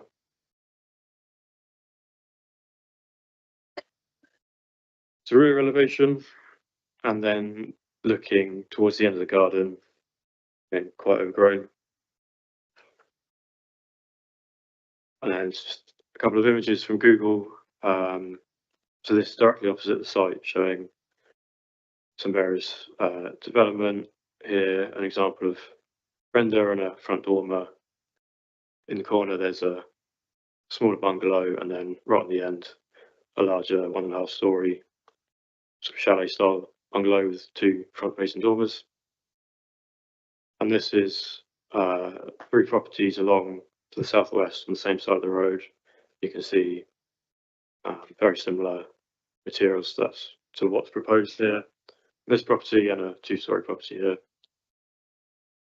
And that concludes the presentation. Recommendations for approval.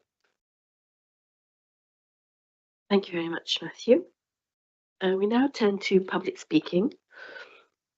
And our first public speakers are the objectors, Philippa Lucas, Christopher Tolley and Susan Pratt. You have 3 minutes. So have you decided how you're going to share the 3 minutes? Lovely. Okay.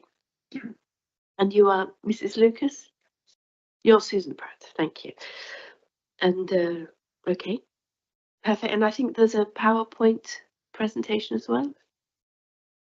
Is oh, the same photos. Okay, that's perfect. So when you're ready, the microphone is turned on with the button and you have 3 minutes. Thank you. Good morning, everyone. The proposed 5-bedroom development is too large for the plot size, resulting in unreasonable alterations to accommodate front and rear box dormers, which will be overbearing and oppressive for all neighbours. It will set a precedent within Old Kennels Lane to change existing bungalows to 2-story houses. It is one of the narrowest plots on this section. By turning the roofline 90 degrees, the expanded roof will dominate the current street scene. Other agreed box dormers do not cover the entire rear roof space or such a large proportion of the front. The examples provided in the presentation are all on significantly larger fronted sites, have not turned the original roofline by 90 degrees, do not have box dormers covering the full roof space or on both sides, did not have 6 objections from neighbouring homes. 74 and 76 OKL are both on larger plots with significant space between neighbouring homes and have also retained a garage within designs. Are crucially lower on a sloping road so the roofline is consistent. Have met the additional parking requirements within their boundary, not dangerously using the road as overflow. The new apex will be a mere 2.3 metres from the boundary with 66, currently 7 metres away, and will rise by approximately 6 metres with a solid wall, plus additional excessive box dormers on both sides. This will block light to the kitchen and bathroom windows of 66.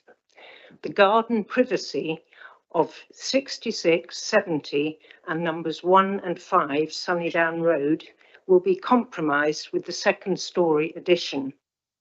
As the application is for a commercial development, we would hope that any permissions, if granted, are strictly adhered to, and that the committee would look unfavourably on any retrospective planning requests.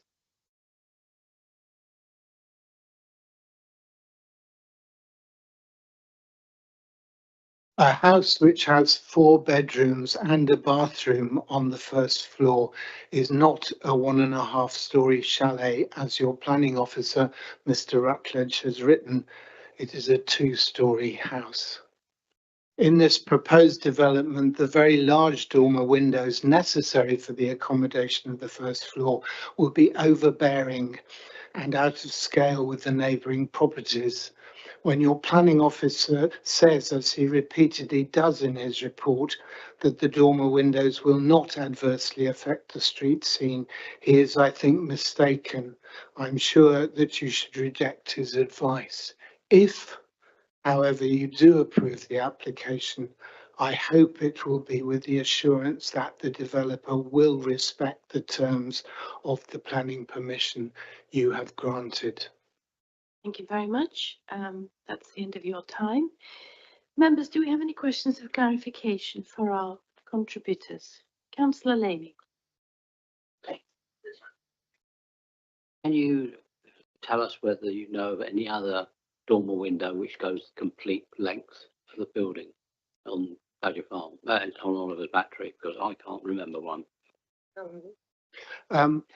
I think the crucial thing is that there are no dormer windows of this kind on any of the front aspects of the house in Old Kennels Lane. I think you will find that some houses at the back have large, certainly large dormer windows. I think number 74, but currently there are no dormer windows of this kind at the front of any of the houses in Old Kennels Lane. I think that's correct. Thank you. Any more questions of clarification, members? No? Well, thank you very much. If you could just switch off the microphone as you go, that would be great. Thank you. And now we have Mr. Gibbs from the Parish Council is unable to attend today. So I think Mrs. Hutchins is going to read a contribution from the Parish Council. You have 3 minutes. Thank you very much, Chair. Brendan Gibbs has submitted these comments on behalf of Oliver's Battery Parish Council. The Parish Council is sure members of the Planning Committee will have seen the Parish Council's objection posted on the Winchester City Council website prior to this meeting. In general terms, the Parish Council subscribes to the principle that it is important that new or converted dwellings respect the character of the area in which they are situated. They should respect neighbouring properties and not affect them adversely. In addition, roof heights should avoid dominating the street scene, with preference for Velux roof lights and or small dormers. The Parish Council queries also whether this would mean demolition of the existing dwelling, given the extent of the proposal. The Parish Council's recently revised summary relating to the Oliver's Battery Village Design Statement gives valid reasons to object to the planning applications. The following are such reasons and are relevant to this application. The bulk and extent of the proposals mean the building would be an overdevelopment of this relatively small site.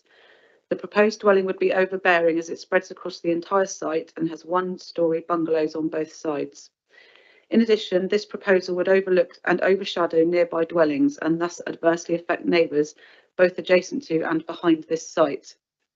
The height of the proposed roof, much of which would no longer be sloping, and the extent of the proposed large dormers across the larger roof line would restrict light and overshadow numbers 66 and 70, and also overlook the gardens and the living accommodation of neighbours in Sunnydown Road.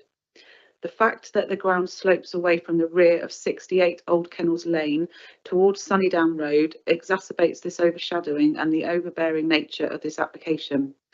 What would in effect become a 5-bedroom house means there would undoubtedly be inadequate off-road parking. The applicant cites other dwellings as examples of similar developments. However, these are not comparable mainly due to their position, such as being on a corner plot or not directly between single-storey properties. The Parish Council expects that the committee will recognise the need for bungalows. Older residents might wish to downsize and remain on Oliver's Battery, releasing large properties and thus replacing the wish to overdevelop existing sites. On the basis of the above and the objections recorded from neighbours and residents, the Parish Council would urge the committee to refuse the planning application. Thank you, Chair. Thank you very much. And now we turn to the supporter, Mr. Jeremy Tyrrell. Good morning, Mr. Tyrrell. You know the routine, but you have 3 minutes when you're ready. Thank you.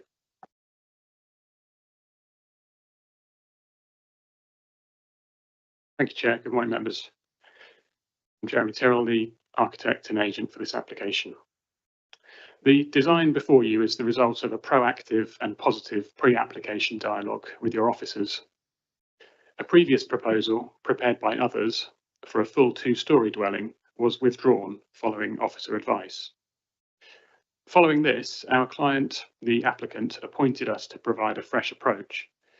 We initially considered exploring the property's permitted development rights via Class AA, which allows the enlargement of a dwelling house by construction of additional storeys.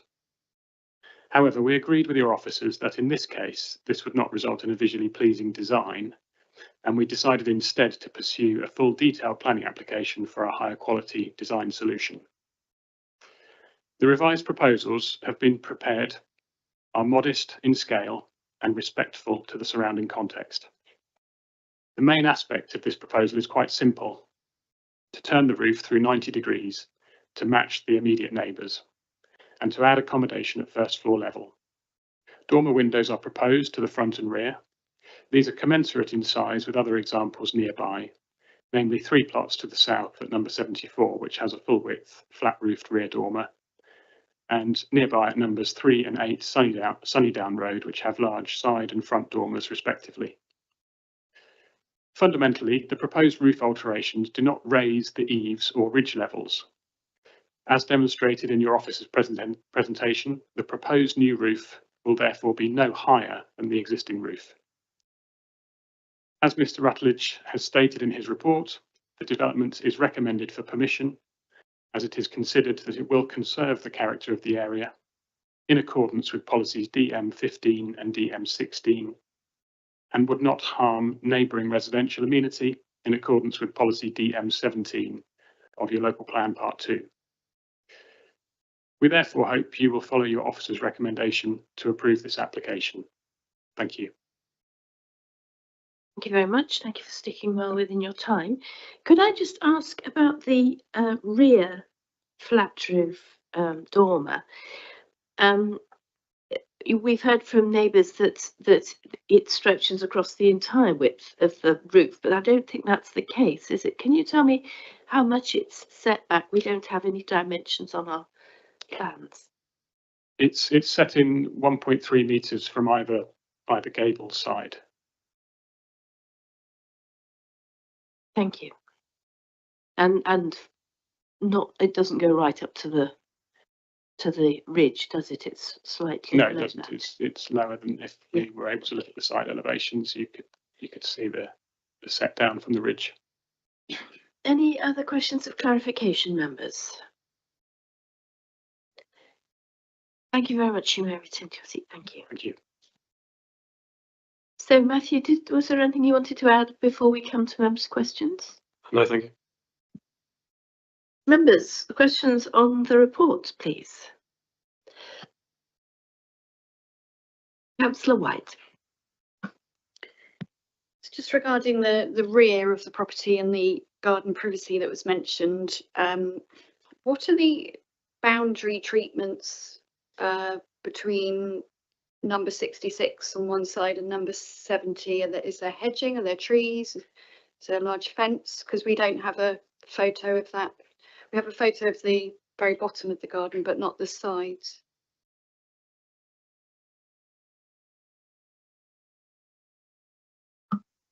Yeah, so there is some vegetation there. Some of that's proposed to be removed, but you can see, yeah, there's fencing, the neighbour's garage here, and this number 70 being set sort of further back than number 68, and their garage here as well, providing some level of sort of screening.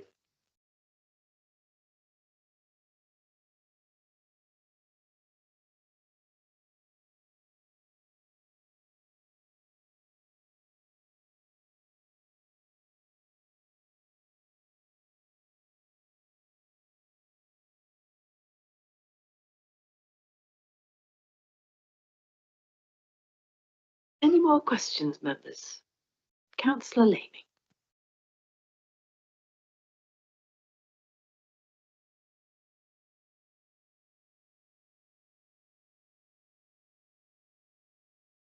Microphone. Sorry, my apologies. I am concerned about the dormer windows because that goes against the village design statement, particularly at the front of the building. At the rear of the building, that is a considerable size for a dormer window, if you call it that. And we have to take into account that that bungalow stroke house now is sitting above the properties behind it because it's built on a slope. So the overlooking is quite something that we need to consider. And I wonder how much that's been taken into account.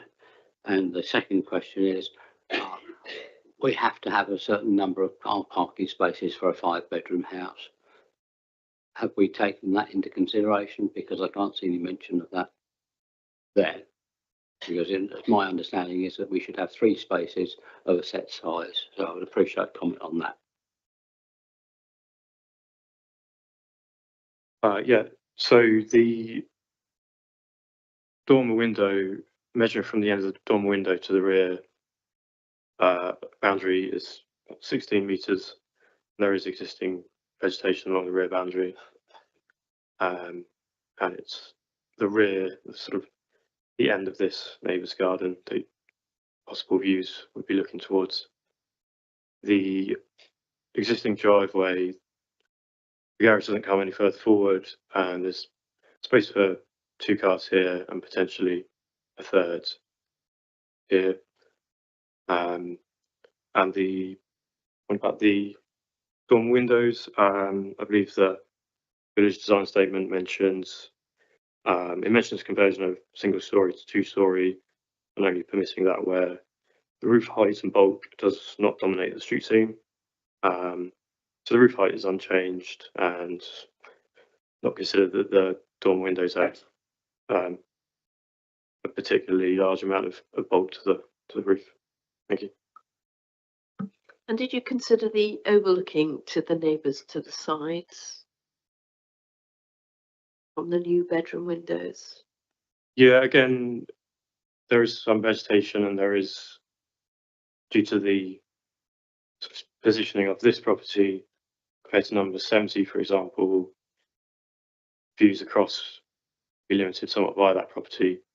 And here, the garage, it'd be looking towards the end corner of the garden, most likely. And it's a suburban area where some level of overlooking is not uncommon. Thank you. Any further questions? Councillor Langford-Smith. Thank you, Chair. With regards to the parking, you say that there is sufficient space to park 3 cars. Is there enough room on the driveway for them to leave the property in a forward gear, as opposed to reversing onto the road? Unlikely, unless, well, no, unlikely. Is that necessary in this sort of, is it a cul-de-sac or? It's not a cul-de-sac, is it? No. It's is it a main road? I'm not sure off the top of my head what the classification of the road is, but it's a residential street and not uncommon to see cars parked down there. Just to say, the consideration that you need to take or to make there is whether you think there's a impact on highway safety, given the low traffic speeds and low traffic in the area. We take a fairly light touch approach when we're looking at extensions on existing properties, and we will try to improve the parking facilities where possible, but it wouldn't be like for new housing development where you would insist on turning spaces. So that's how we would take an approach to this. Thank you. Councillor Leaming. Yeah, I'd like to come back on that because we do have a speeding problem on that particular road because it's on a slope. And there's a lot of traffic uses that in the morning for school traffic and also going to IBM Pursley. So it is a major consideration that we should take into account our policy of being able to exit the property in a forward manner. And therefore, I think the parking is a major issue on this particular application.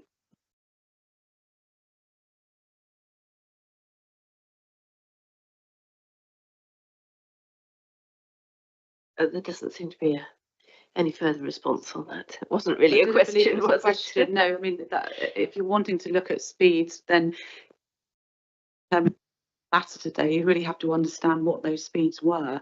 Otherwise, you're not making it on any clarification of the context and the nature of what is happening in that area. So it's very difficult to say that they're, you know, to make an assessment if you don't know what the traffic numbers are and the average percentile of what those speeds are.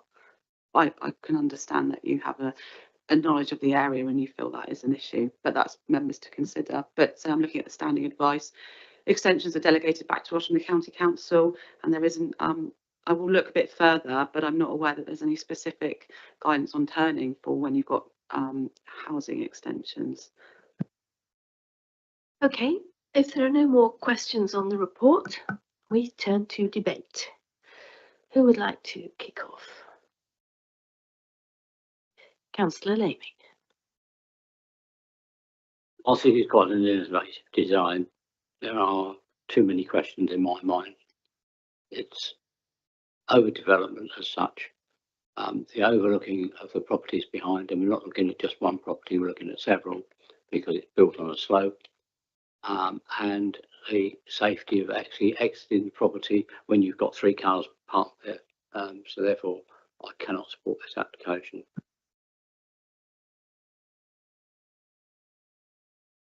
Councillor Pett. Thank you, Chair. I hate this sort of application. And the reason I hate this sort of application is because I can see which way I think it's going to go. But stepping back and being dispassionate about it, here is a property that commercially, obviously somebody wants to maximise the value in the property. The architect has done his job and come up with a design that they think will get through this committee. Looking at the village design statement for Oliver's Battery and SK3, to me, the intent was quite clear that it was there to prevent this sort of thing where the size of the dormer facing the road is, in my subjective judgment, way bigger than most of the others in that road. I went up there yesterday afternoon to take a look. All of that said, and sorry, the other thing I would add is in the construction of what we have in front of us, almost certainly 3 walls will come down, 1 wall would be left, and the rest of it will be built on top of that to maximise that value. But all of that said, as I say, I can see from the officer's report that there is little of material planning interest here that will prevent this probably going through. But I think, as I say, if I were a resident of Oliver's Battery, I would be objecting to it because the bulk of what we're looking at is, in my view, having looked at it yesterday, out of keeping with that area.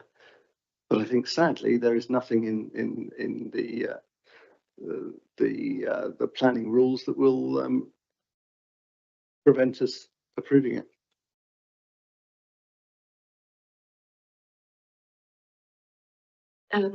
Perhaps I could. Oh, Councillor Langford Smith. Thank you, Chair. I note in the report is a reference to small dormers. In the context of this property, I don't believe those dormers are small. I do believe that they would be significantly overbearing in the context of the neighbours. The architect said that it's a visually pleasing design, and I appreciate that beauty is in the eye of the beholder. I don't really see this as a modest and respectful development in the context of the neighbouring properties. It says it's to trying to conserve the character. I don't believe that it's in keeping with the character of either the neighbouring properties or the area, although I do appreciate that the roof height is no higher. I am concerned about the proximity to the 2 roads that feed into this road, and this property is directly between that, so I do have concerns about highway safety. So I'm afraid I won't be supporting the officer's recommendation. Councillor White. I think having looked on Google Earth and had a walk down the road on virtually and looking at the other properties and how they have been extended and converted, I actually feel that this is in keeping with what's already there. I think it's going to give a more modern look to the building, but I don't think it's out of keeping with the other properties that have had extensions done. And I'm satisfied. I was worried about the back dormer bit overlooking the other properties, but I'm satisfied with the positioning and the screening. We saw lots of trees, hedging, high fences, I think, and the windows are not at the side of those dormers. They're looking straight down. So I'm minded to support.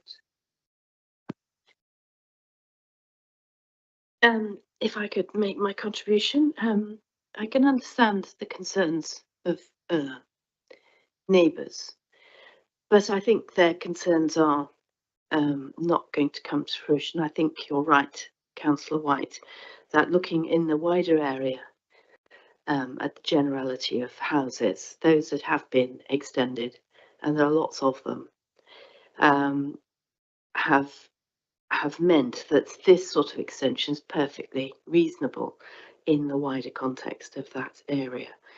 I don't think the front dormers are overbearing, far from it. They're well recessed back, and they are definitely too small dormers.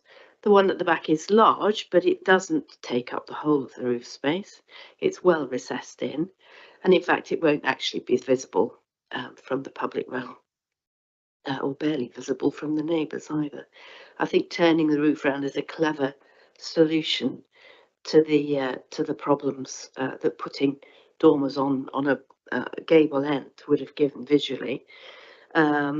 So I'm perfectly happy to support the officer recommendation. If there's any more contribution to debate. So this application has been recommended for approval. Can I see all those in favour of approval? And those against? And abstentions?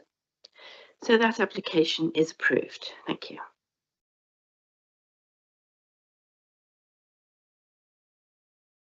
We now turn to item number 8 on our agendas. We stay with Matthew Routledge.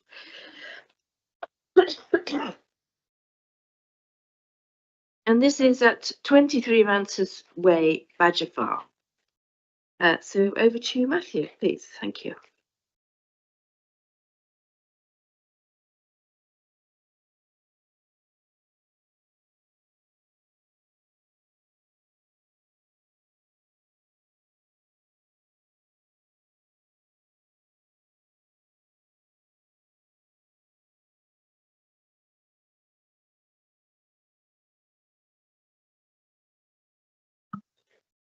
Right, so this application is for rear and side extensions, including a garage conversion, alterations to the porch, and alterations to the front garden to allow for some vehicle parking at 23 Rances Way. This is the location plan and block plan. The property is one of 4 linked attached dwellings. And it's a closer view of the block plan so you can see the proposed rear extension, side extension, and alterations to the porch. It's the existing floor plan and the proposed floor plan. The rear extension, the porch, existing porch is essentially just enclosed, and the side extension here will be set back 1 metre from the front elevation of the properties, not including the porch. Parking for 2 vehicles, halfway to the front door, and a small grass area. This is the existing first floor plan and the proposed first floor plan. You see a roof light in the rear extension and in the rear slope of the side extension. This side extension sort of mirrors the roof shape of the existing garage. It should be a bit more clear when we see the side elevations, but you'll see the internal gutter system for the point where they meet here. This is the front elevations, existing and proposed. The garage remains at the same height. So the north side elevations, in grey here, this is the existing neighbour's garage, which links to the property. And on the proposed, you can see rear extension and the porch. So this is the south side elevations. On the proposed, you can see how the existing garage roof is duplicated and brought forward as part of the extension. I should say the proposed materials are brickwork and roof tiles to match existing, and UPVC windows. This is the rear elevation. You can see the proposed rear extensions, full width of the property. So moving on to some site photos, this is the principal elevation. So the garage will come forward, but be set back 1 metre from the front of the main elevation. It's the existing garage. This is the front garden area that will be altered to provide parking. This is a view looking down the road, down Rances Way. So the extension would be in here. Again, it's set back, so perhaps a slight glimpse possible from there. And this is looking along the road in the south, to the south, back up Rances Way. And that concludes the presentation and recommendations for approval. Thank you. Thank you, Matthew. We now turn to the public speaking. And first we have our objector, Mr. Colombo? Guy, is it Guy? Welcome. And the microphone is switched on by pressing the button. Perfect. And when you're ready, you have 3 minutes. Thank you. Thank you. Good morning, Chair, members of the committee. Thank you for letting me speak here today. I am the affected next door neighbor, and I'm here to formally object this planning application and urge you to reject it. Rances Way is defined by this distinctive rhythm of detached and linked detached houses that are usually separated by garages. This consistent pattern creates a sense of openness, balance, and most importantly, desirability. They all contribute significantly to the aesthetics and residential appeal of the street. This proposed extension would disrupt this established character by turning our linked detached houses into semi-detached ones. According to the Royal Institution of Chartered Surveyors, a linked detached property is a term given to a residential unit that shares no common walls with another house or dwelling. They are, however, typically linked together by a garage. Except for the bungalows, all 29 other properties on Rances Way are linked detached by a garage or completely detached. There are no semi-detached houses on Rances Way. I'll repeat that one more time. There are no semi-detached houses on Rances Way. This proposal aims to change that. And it will negatively change the character of the amenities, and it will appear out of character with the existing and nearby properties. This change will have a lasting detrimental impact, not only in the uniformity, but also in the symmetry of the street, but in its overall desirability. Detached houses and linked detached houses, as they currently stand, add significant value to our neighborhood character and cohesion. Converting number 23 and number 24, against my will, into semi-detached properties would compromise this character, leading in the decline in the street overall appeal and potentially even affecting property values. In addition to that, the scale and massing of the proposed extension are excessive and, in my view, disproportionate. The plans suggest about 85% increase in the existing living space, which in my opinion constitutes clear overdevelopment. This level of expansion is entirely out of keeping with both the existing building and the surrounding properties. The proposed extension will dominate the street scene, overpowering neighboring homes. I ask the committee to consider the long-term consequences of this application. The approval of such an inappropriate and excessive development would set dangerous precedent. which could turn Runce's Way into a street of terrace and semi-detached houses, ultimately eroding its unique identity. For these reasons, I respectfully urge the committee to refuse this application. Thank you very much. Thank you. Members, do we have any questions of clarification? Councillor Lamy. Yes, before I ask that question, I would like to ask Mr. Lucas to give us a formal verdict on the legality of what is going on, either now or when we start the paper, because there are questions that are coming up on this, I think. Do you have questions about the party wall? Party Wall Act and other permissions? Because I'm not sure.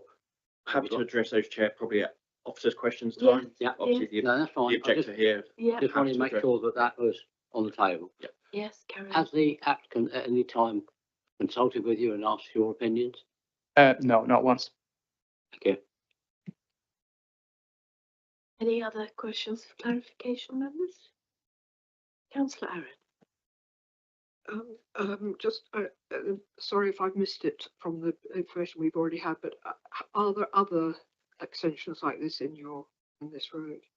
Not that I'm aware of. There are some people who converted their garages without planning permission, and it's really depending on the house, because some of the houses, they have the house itself, garage, and house. So when you convert a garage, it's still separated by another garage. Whereas in that case, I'm not aware of any other houses in a neighborhood that has converted into what it would effectively become like a terrace house. If, for example, their neighbors next door to them decide to convert their garage as well, then their linked detached property becomes a terrace house, and either side becomes semi-detached. Thank you very much. If you could switch off the microphones. Thank you very much. Thank you. Thank you for your time. Now we have from the Parish Council, John Godbold. Oh yes, Mr. Godbold, Councillor Godbold. Welcome. When you're ready, you have 3 minutes. When you are ready, you have 3 minutes, and the microphone is switched on by just pressing the button on the base unit. Thank you. Good morning, councillors. Thank you for the opportunity to speak on this matter. Badger Farm Council are unanimous in their objection to this application. We jealously protect the estate from applications like this that seek to change the character. The Parish Council feel that this application would change the character of Runce's Way in particular. This is a very popular road in Badger Farm. It affords young residents the opportunity to buy small linked detached properties in a pleasant and well-designed area.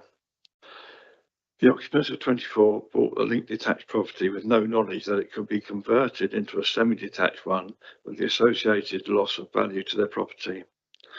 In fact, if approved, it will create a precedent for Badger Farm with the possibility of creating rows of terraced housing, and that flies in the face of the designers who sought to avoid this. The scale of the development in the view of the parish is totally out of proportion to the original property and of that of adjacent properties. The additional parking will also change the look of the street scene, and with the additional drop curve it will cause problems of access for other buildings in this area. We feel this application goes against WCC policies DM1 and 15, which seek to prevent overdevelopment. This development also flies in the face of GP1 and HQB 1 and 2, which seek to protect the nature of existing residential areas. We feel that the application will cause significant harm to the established community and structure of this part of Badger Farm. Thank you. Thank you very much. Just trying to look at it on Google Maps. Members, any questions of clarification for our parish representative? Councillor Lamy. When we are looking at the parking in that area, we do suffer on Badger Farm from parking issues. Do you think that will have this development will have any effect on that? And the road safety?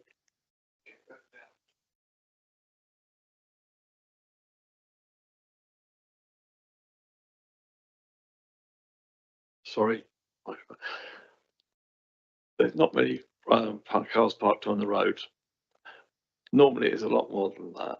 This another drop curve for the additional parking space will cause a lot of problems getting in and out. As you can see, it's got a very wide road, and having to reverse out of there with another drop curve and also additional parking will cause a lot of problems.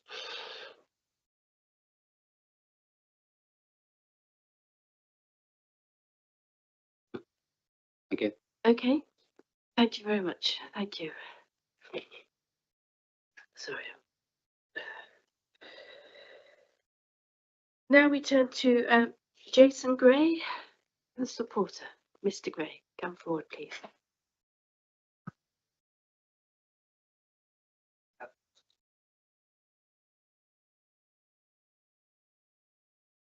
I have it. No, I'm afraid it has to be checked beforehand, yes. I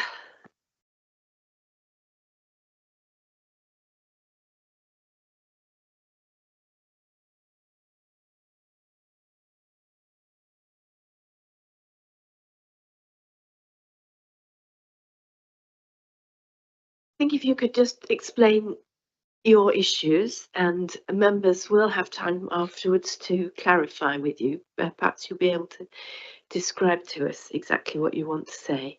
I'm sorry that what you sent has not reached the committee. Apologies for that.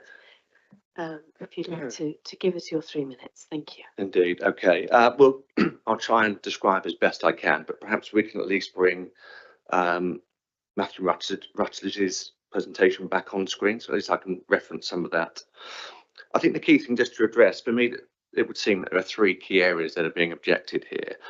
One is material change to the street scene. The other is overdevelopment, and the other one is that of parking. So if I can address the street scene development, you will see on some of the photographs that whilst there is a mix of residential properties in Rances Way, the garage positionings of them are actually very haphazard. Some are level with the front of the buildings, some are dropped back. So there is no established rhythm. I think that's the first thing I'd like to point out. Equally, as has been discussed here in terms of the maturity of the close, we're talking 40 years old now, where we have garages and the space between the linked attached properties, which is now barely wide enough to park a modern vehicle, and equally the same can be said for the garage. So we have a situation now where if we're future-proofing buildings, and that's what we're looking to do here, make this a family home fit for purpose, we aren't able to utilise the garage and the off-road parking as designed. So what essentially happens is one vehicle is parked on the drive where it can go, and the other is then parked parallel to the property on the road. And in the evening, there effectively are a row of cars parked on that road, which is actually a cul-de-sac with a turning circle at the end. So what we're essentially trying to do is alleviate that problem, utilise unused garage and off-road parking effectively to provide us with more habitable living space, and solve what is currently a parking issue. You would have seen, if I can ask you just to perhaps scroll on, Matthew, where we've got the photograph of the street scene here. Sorry, just go back there. So you can see the black van there, that's the neighbouring property to number 22. In order for them to get out of their van, they have to open their door onto our property. Now, we just accept that that is part and parcel of living in this close, but you can see that it is very cramped, and you can see there that cars are parked on the road. So what we're trying to do by putting parking space off-road is to actually alleviate that problem, and reverting onto a cul-de-sac I wouldn't deem to be a highway issue. If I can also just talk about precedents, and it's hard to do that without the visuals, but certainly there is already a precedence for development within the street scene. There's been existing planning granted for numbers 24, 10 and 12 for elevational changes to the front of the properties. There's been existing planning granted on properties 25, 10 and 20 for garage conversion, as well as over the garage. So there is already precedence, as I can see, for changing the material aesthetics of the street scene. And I feel that I'm afraid that's the end of your time, but we Okay, will thank have you. some questions of clarification. Perhaps I could kick that off by asking, have you consulted with your neighbour? Obviously, you're going to have to make a party wall agreement with them.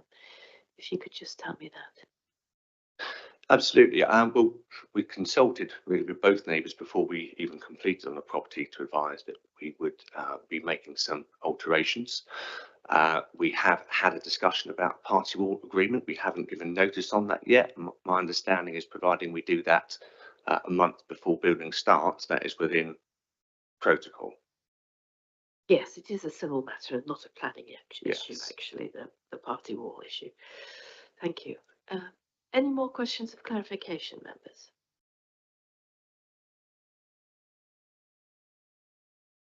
No, I think you were very clear. Thank you very much indeed for your time. Thank you. So, Matthew, is there anything you want to add before we come to members' questions? No, thank you, Chair. So, members, we'll take questions on the entire report. Just say which page number you're referring to. Yeah, I did ask for. Yes, Councillor Lane, you have a legal request for some advice. Thank you. I think, Councillor Lehman, you've already heard via the chair that essentially the Party Wall Act exists. There's a process and an actual piece of legislation which deals with Party Wall Act matters. It involves service of notices, counter notices. It provides a regime for compensation. There's even an offence included in that law. And there's also the opportunity for, if there's disputes, for it to be resolved by a jointly instructed surveyor. I'm not here to advise either party, so I can't advise the objector or the applicant. I'm here to advise the local planning authority. And all I can say is that the parallel regime is enough to dispense with your concerns about whether or not there is an issue here. It's not a planning matter. It's a matter between the parties civilly to deal with. And I'm conscious that what I say, that individual or person could take as advice. I'm here to advise the committee, but the Party Wall Act deals with it. Thank you. That's really what I wanted to make sure that everybody was aware of. We're dealing with this on planning matters. Indeed, and that is not a planning matter. Good. Councillor Langford-Smith. Thank you, Chair. With regards to page 239, it shows, the image shows two vehicles parked on the driveway. Do we know the space, in terms of meterage of the space on the left-hand side?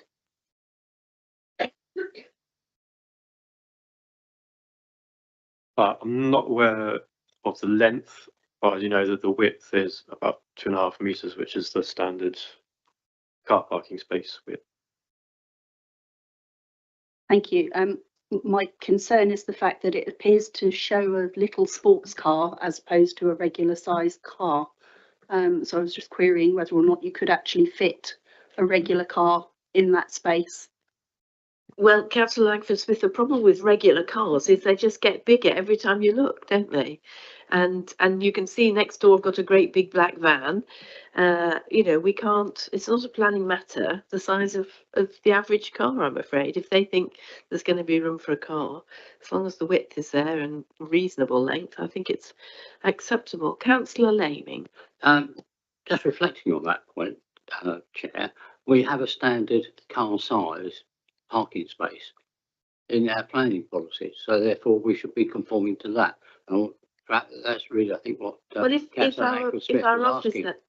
our officer is saying that there's space in front for a standard car, then he must have measured it. Well, in that case, then I would ask the question: what is the standard space that we are supposed to allow? Chair, I'll give similar advice as I gave in the last application, that we refer to the consultation guidance document from County Council when we're looking at matters of parking and highways, and they delegate this back to us in terms of extensions. We can talk to them if we think there's any concerns, but we generally don't for these applications. For a house, it's 6 meters by 4.6 6, I think, and that's supposed to include a bike, but that isn't necessarily appropriate here because they're not designing new dwelling, which would then need the full parking standards really complied with. As Councillor Rutter said, it's really a buyer beware situation, and you need to be considering impact on highway safety. If you think there's any overhang of the cars, again, it carries little weight, I think, in the assessment. But that's your framework for assessing. I'm only reflecting back on a couple of applications we've turned down on parking in Harrowdown, for example, where they didn't conform to the standard parking space which we asked, so therefore that is relevant to this particular application. Sorry to sort of be pedantic on that, but if we've got a set of standards, we should be maintaining those. Councillor Lamy, if you have those particular applications, then that would be precedent, but I'd need to know more specifically what they were, and then we'd have to assess if there's any weight we place on these prior approvals or previously approved applications, and what relevance there is in terms of the characteristics of the site. So I think it probably has limited weight unless that is part of the submissions that's been made, that there is precedent for this. I can't understand that further if I don't know what those applications are. And we will have looked at this. Yeah, sorry, but I think that we've got a standard space which comes under the government guidelines, and we should be adhering to those. Sorry. Thank you, Councillor Lamy. We will duly take that into consideration in the planning balance. Any further questions to our officer on the report? Councillor Petter. Thank you, Chair. Page 225, third paragraph down. Talking about the impact on the character of the area. In my little odyssey yesterday afternoon, I did go and drive down this close and have a look. And I do have considerable sympathy with parish councillor and the objector, insofar as certainly in that part of the close, and I didn't do a detailed study of the whole thing, but the overriding impression that I got was of the regularity of the properties, even though some of the garages may be set back at different distances. The overall visual effect was one of regularity and uniformity. I don't doubt that others in that close elsewhere that I didn't see have done other things.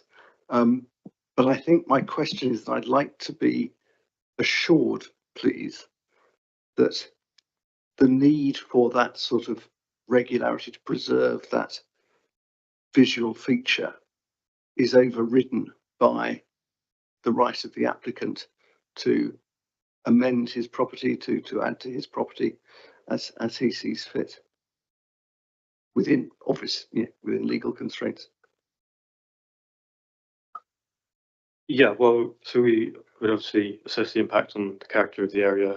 And in this case, while there is a change, the extension remains sort of recessed at back a metre. And overall, the sort of appearance from the street is a minor change when you look at it head on. So taking that in balance, we don't consider there to be a substantially sort of detrimental effect on the character. Thank you. If I may come back, I think I disagree with what you just said, that it does fundamentally change, to me, the character of that part of this close. What I'm asking is the right to alter one's own property, does that carry more weight than the effect on the character in this instance?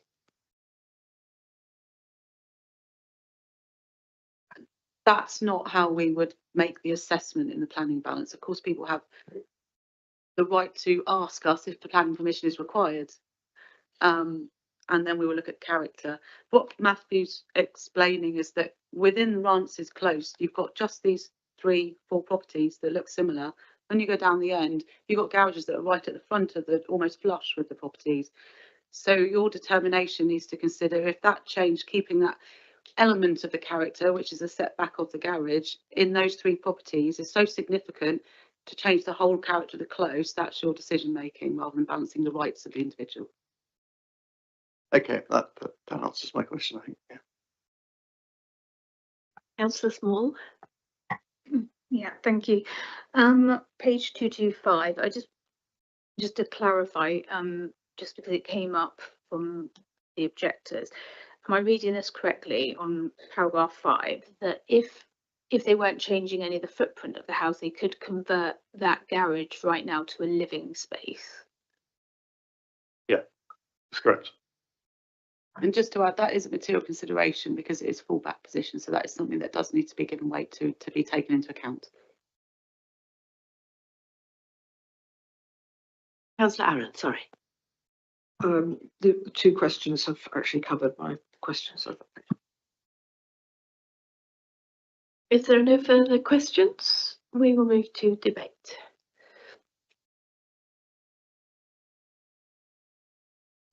My main problem with this was the very neat appearance of these three houses with their linked blue garages. It does look very regular, and I was trying to find out whether that went on because I haven't visited the site, so I wasn't aware that that was not the pattern elsewhere in Francis Way. So I am sort of more reassured that although this will be a change to that particular run of houses, that it is not out of keeping with other houses in the road, and therefore, I'm mollified to some extent about that. Thank you.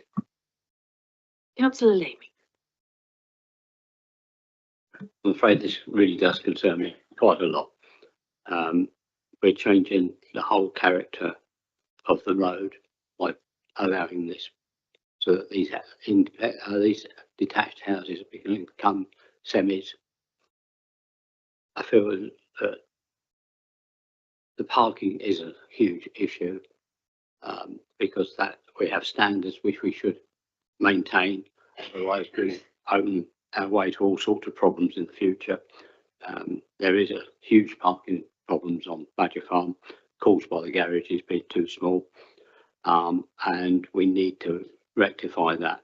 And on this is massive overdevelopment. But at the same time, is this, even if we give permission to this today, it's not necessarily going to be allowed to be built unless they come to a legal agreement between the parties, which we have a problem. And I think that this changes the whole nature of the neighbourhood, and for that reason, I cannot approve this. Thank you. My contribution to debate, I think it shows the benefit actually of visiting a site if you can, because whilst, as has been pointed out, the nearby neighbours have a similar view. If you look in the wider area again, there's quite a lot of variation. And a lot, as you said just then, Councillor Lamy, the garages are no longer fit for purpose. They're too small for people to put cars in them. So I think this is the perfect solution, and under permitted development, they could convert the garage anyway. All they're doing is bringing that forward. It's still recessed back, so that step back, if you like, of the subservience of the garage is maintained. And as you look down the road at an oblique angle, it won't look any different. I think you can see from these elevations that we're looking at now, the changes to the front of the house are really very minimal, and I don't think that they are material at all. The fact that a house becomes effectively semi-detached instead of link detached, well, I'm afraid that the loss of value of homes next door is not a material planning consideration. Maybe that should be reflected in the agreement over the party wall, I don't know. But in terms of the character of the area, I think this is a very sensitive proposal. It doesn't go up into the second story. It remains the garage area remains very subservient to the main house. And I'm perfectly happy to support the recommendation from the officer. And I think there'll be plenty of, I mean, the parking at the front is not ideal. But I mean, it's a close. There's a lot of, as you pointed out, a lot of issues with parking, and actually this will create an extra parking space. The garage is useless, so at the moment they've only got one space, so they'll be creating a second space. So I'm happy to support it. Any further contributions? Councillor Langford Smith. Thank you, Chair. I do think that the changing of the parking will compromise the character of the street and the development. I'm concerned about the fact that they're removing it's a small front garden, but it's still a front garden to create a parking space, which I think will change the nature of a green and pleasant street scene. The gentleman has already said that there's already cars parked all along the road and that the neighbour has to open their door over their property where they're planning on putting a parking space. It's currently a 3-bedroom house with 2 parking spaces, and it's going to be changed to a house with 4 bedrooms and 1.5 parking spaces. It doesn't comply with our policies as far as I'm concerned, so I'm unable to support the officer's recommendation, I'm afraid. Thank you. Any further contributions? Councillor Pitt. I think just to say that, yeah, Heart says, having looked at it, don't change things, keep them as they were. Head says, and I can't gainsay the officer on this, you know, if it's already happened elsewhere in the close, and as you say, Chair, you know, yeah, we can't preserve things in Aspic. I think there is probably little option but for me to support this. So if there's no more contributions to debate, we will make the decision. So this item number 8 is recommended for approval. Can I see all those in favour of approval, please? 6, Chair.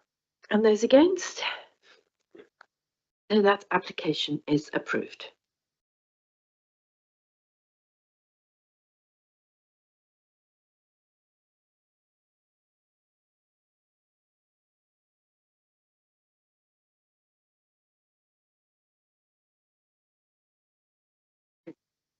I think we'll take a quick comfort break, members. Can we return in, was it 12:17? At 12:25, if that's okay. Thank you.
And our next item on our agenda is item number 9.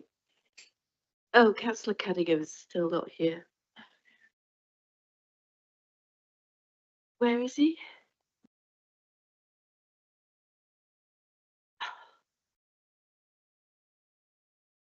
Patrick. Making a spice love.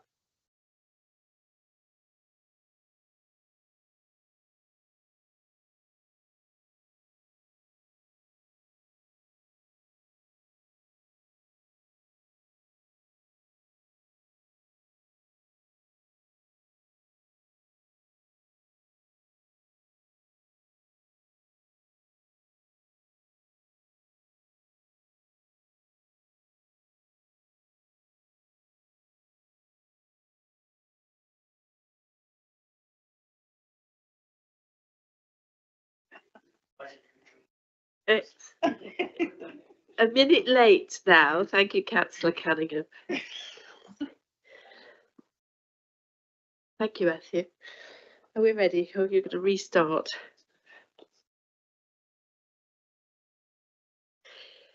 So now we move to item number 9 on our agendas, which is land north of Southwick Road in Wickham. And our presenting officer is Joe Toole. Welcome, Joe. Over to you. Thank you, Chair. So this application is for the erection of a 4-bedroom self-built dwelling with a relocated access, parking, drainage and landscaping at land to the north of Southwick Road, Wickham, Hampshire. So this shows the wider context map. Where this dot is here is roughly where the application site is to be located. And you see here, this is to the west is Wickham, and to the east there is North Borehunt. This shows the site location plan. The application site is 0.38 hectares in size and is located in North Borehunt. The site is situated on the northwest side of the property Mulberry House, previously known as Westwood, as shown here on my mouse cursor.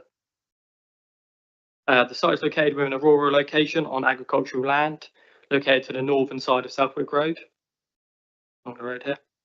The application site is outside the defined settlement boundary, and as such is considered as designated countryside. This shows the aerial photograph of the site. Where my mouse cursor is where the red line is there. This shows the local context area. As you can see, there is a large gap here between the property Mulberry House, previously known as Westwood, and Furbank here. It is a gap of approximately 244 metres between the two.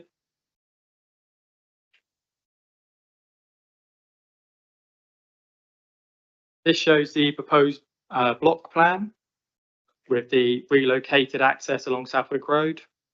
Again, to the east is Mulberry House, and to the west is the agricultural fields. This shows the proposed floor plan. See, there is a attached garage here used for the parking of vehicles and cycle provision as well. This shows the proposed first floor plan. You see it's a 4-bed property with en-suites and dressing rooms. This shows the elevations on the southwest side, firstly, which is the front of the property. This shows the northwest elevation, which faces onto the open fields. The actual dwelling has a maximum height of 8.7 metres. This shows the northeast elevation, which is the rear. And this shows the southeast elevation, which would face upon Mulberry House. So this slide shows the gated access, which is 1.2 metres in height. Onto the site photographs.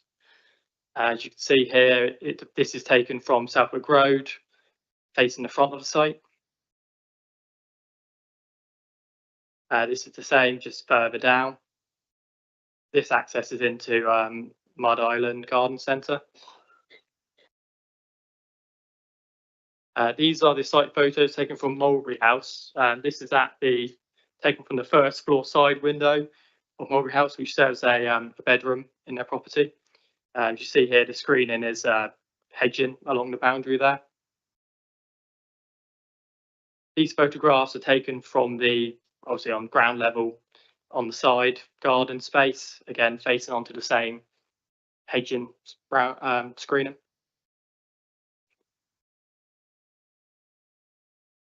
So based on the reason outlined in the officer's report, it is recommended for refusal as it is contrary to the local plan policies.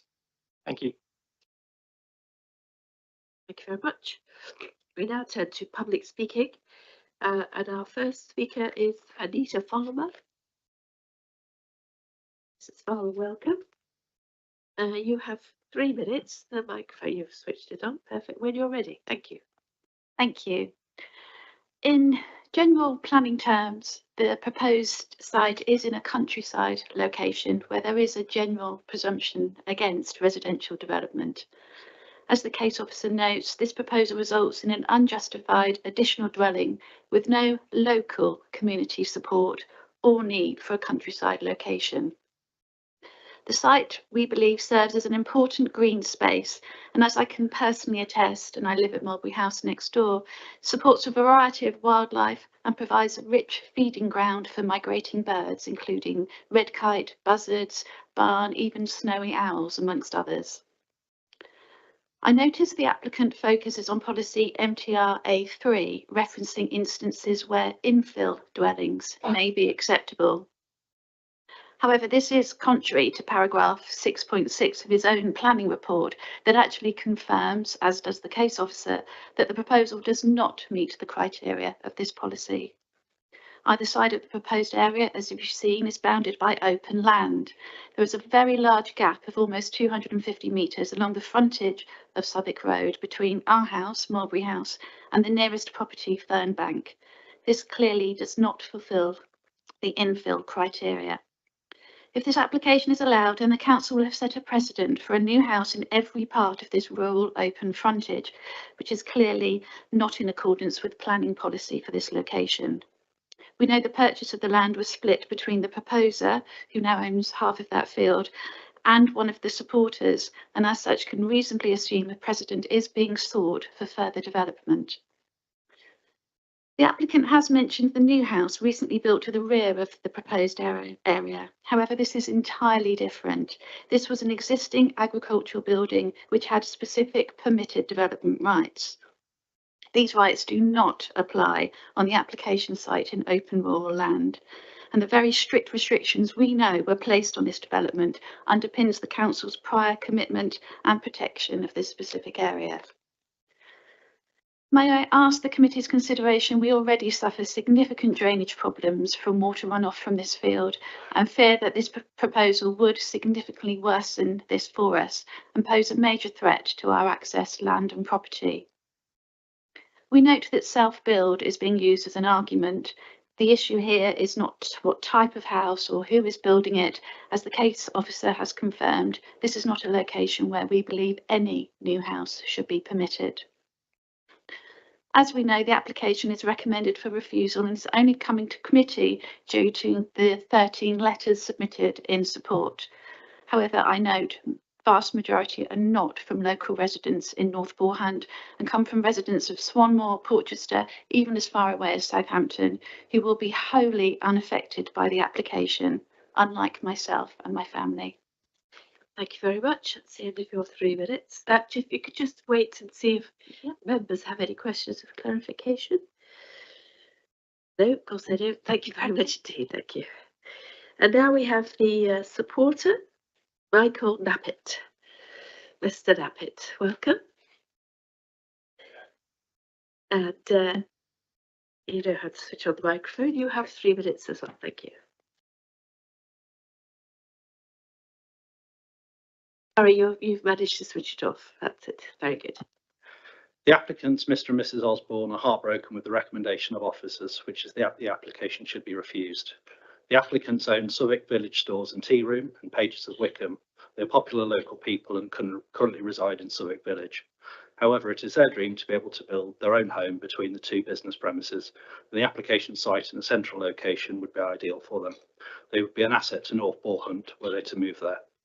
The plot of land on the northwestern side of Mulberry House has been designed to accommodate a detached 4-bedroom dwelling with an attached garage. It is proportionate in size to others in the area. The red line extends beyond the proposed rear garden due to the requirement for a separate fountain surface water outfalls. As part of the proposal, and as can be seen from the submitted site plan, a number of new trees would be planted, and 4 bird boxes and a bat box and 4 bat boxes and a bird box would also be installed. There are also significant opportunities to enhance the ecological value of the site through new hedgerow planting. Marshy grassland categorisation of the site by the consultant ecologist implies that the site is not suitable for agriculture and would also be too small for such a use. A residential use on the site is appropriate and brings the site back into a purposeful use. There are no design concerns with the proposed dwelling. The planning officer has also confirmed within his report there would be no adverse amenity impacts upon the occupiers of Mulberry House, who are the only objectors to this application. The objections are outweighed by the 13 letters of support. The application site address chosen by the planning officer is also incredibly misleading. This site is very much within North Borehunt, where new houses are either currently proposed or under construction. Housing is an appropriate form of development for the site and reflects the character of the area. There are no objections from any consultees, including both internal and external consultees. Whilst the proposal does not represent infilling, there is nevertheless housing on one side of the site. The new housing is suitable within North Borehunt. The proposal constitutes a self-built dwelling, the need for which is material consideration in this case. Council acknowledges that it is a shortfall of self-built plots for people who have registered for one. The applicants have also paid the financial contribution towards the soil and recreation mitigation strategy. The proposed dwelling will ultimately create a forever home for Mr. and Mrs. Osborne, who wish to continue residing in the ward in perpetuity and to keep their ties to the local area. We hope that you are able to approve this application contrary to the recommendation of your officers. Thank you for your time. Thank you very much. Members, do we have any questions of clarification for the representative of the applicant? Councillor Cunningham. Thank you, Chair. Thank you, Chair. You say that the site is within the North Borehunt area. Our officer says it's outside the defined boundary, settlement boundary. Can you clarify? Yeah, North Borehunt itself doesn't have a settlement boundary. The postal address for the adjoining property, Mulberry House, is Southwick Road, North Borehunt, Fareham. The site is comfortably within the village signs for North Borehunt, the first of which, on exiting Wickham, is just past the junction with 100 Acres Road. Some members may be aware there's some gates erected on the grass verge that have been sponsored by Mud Island Nurseries and some flowers in front. That's the sign for North Borehunt. This application site is way beyond the junction with 100 Acres Road and is within the built-up part of North Borehunt. I did ask after the application had been submitted, I did query the address with the planning officer, and his response was because of a UPRN code, which probably relates to an historical address for the site. He wanted to stick with land to the north of Southwick Road, Wickham. But this site is very much within North Borehunt. Thank you very much. Any further matters of clarification? No? Thank you very much. You may return to your seat. Thank you. So, Joe, did you want to add anything before we go to members' questions? Thank you. Just to clarify, we are aware it basically is within the North Borehunt area. However, policy M2RA3 therefore deemed to be contradictory in this case here, if that makes sense. Okay, thank you. So there's quite a lot on the update sheet about principle of development and reasons for refusal and the planning balance and so on. So I hope you've all looked at that before the meeting. Okay, members, of any questions for our officer? Councillor Laming. Just a quick query on page 262, where you've got the actual site. You've got 2 very narrow strips going out from it. What's the reason for that? If you look at 262. That's to do with the drainage, I understood from the applicant. Okay.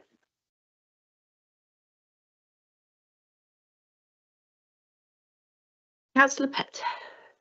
Sorry, just quick clarification, just for the avoidance of doubt. There is no settlement boundary for North Bournemouth, is there? Chair, to confirm, it comes under, it's an undefined settlement. So it means it has no boundary. And so when we're looking, yeah, no policy boundary, no.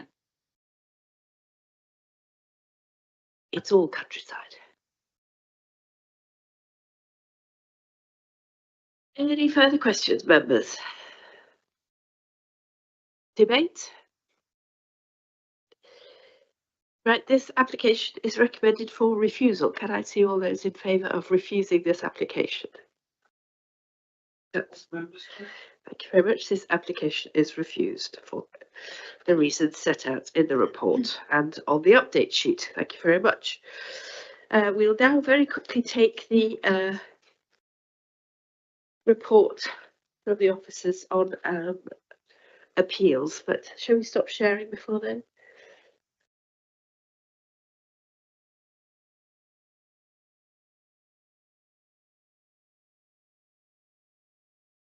Okay, we'll have a brief report and we'll keep going on the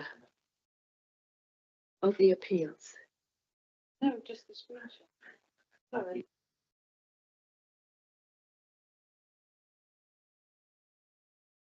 So over to our service lead for the built environment, who will introduce the report on the appeals. Thank you.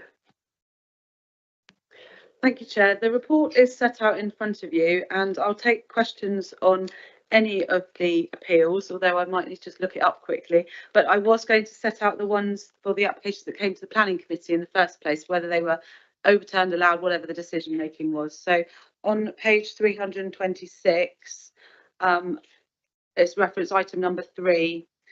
Oh, no, not that one. Item number 4, which is Forest View in Fursley Road in Denmead. It was a committee decision and that was dismissed. That was for some tourist accommodation. You might remember it was a sort of a fairly uniform block behind one of the roads with some trees that were coming out in a countryside location. And the inspector found that tourist in itself was acceptable, but found that the scale of the building was quite monolithic in its mass. There wasn't anything similarly sized in the area, so it wasn't really contextual, particularly in the landscape. The tree loss for trees with some amenity value seems to be nonsensical, I think. There wasn't any real value to taking them out. And he found it cramped and overwhelming in its appearance on a small site. So it was contrary to policy MTRA4 and landscape issues as well. So it was considered to be visually harmful. In terms of the gap matter, because it's also in the settlement gap, it wasn't dismissed on that basis, as the inspectorate found that given the scale and nature of this particular development in its own right, it wasn't considered, if it was allowed at appeal, that it was set an unacceptable precedent for diminishing physically or visually the gap itself. And they are quite hard to win, gap arguments, I find. So yeah, so that was the outcome of that one. Quite a lot of activity going on. Is there any questions about that one before I move on? It's very straightforward, I think, is what it is.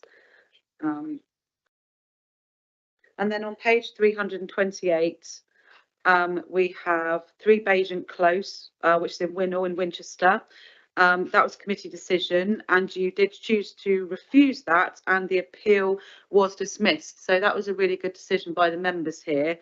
I do have a plan up actually, which I thought I'd show you, Jane, and you can feel free to come look at my laptop, which explains why really. And it was all down to neighbour amenity, but not overlooking, not overbearing, but it was loss of sunlight and light.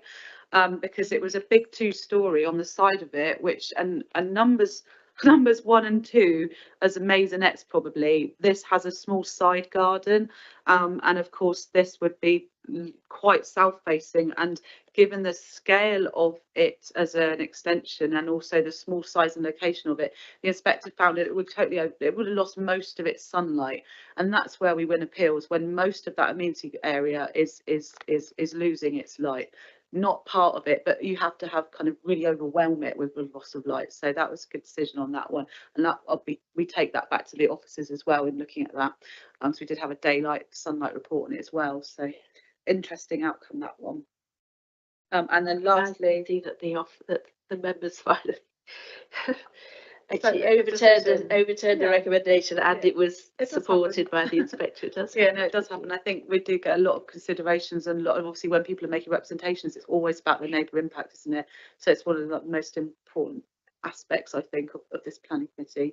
Obviously there's lots, but in terms of what we're able to do in respect of the neighbours that live there and what you're looking at. So the last item is Mindful Mushrooms, a site named on the land Norfolk Bridge, Bridge Bungalow, Lower Road in South Whanston. This was about the need for a temporary rural workers dwelling, which was, if you can remember, it was sort of a dome effect, and they wanted to have a sort of a greenhouse to grow mushrooms for tinctures and etc. Yeah, and a forest school as well, and polytunnels and greenhouses. And the inspectorate concluded that he did find there was some public benefit of the school, but there was it was planned on a sound financial basis, the business.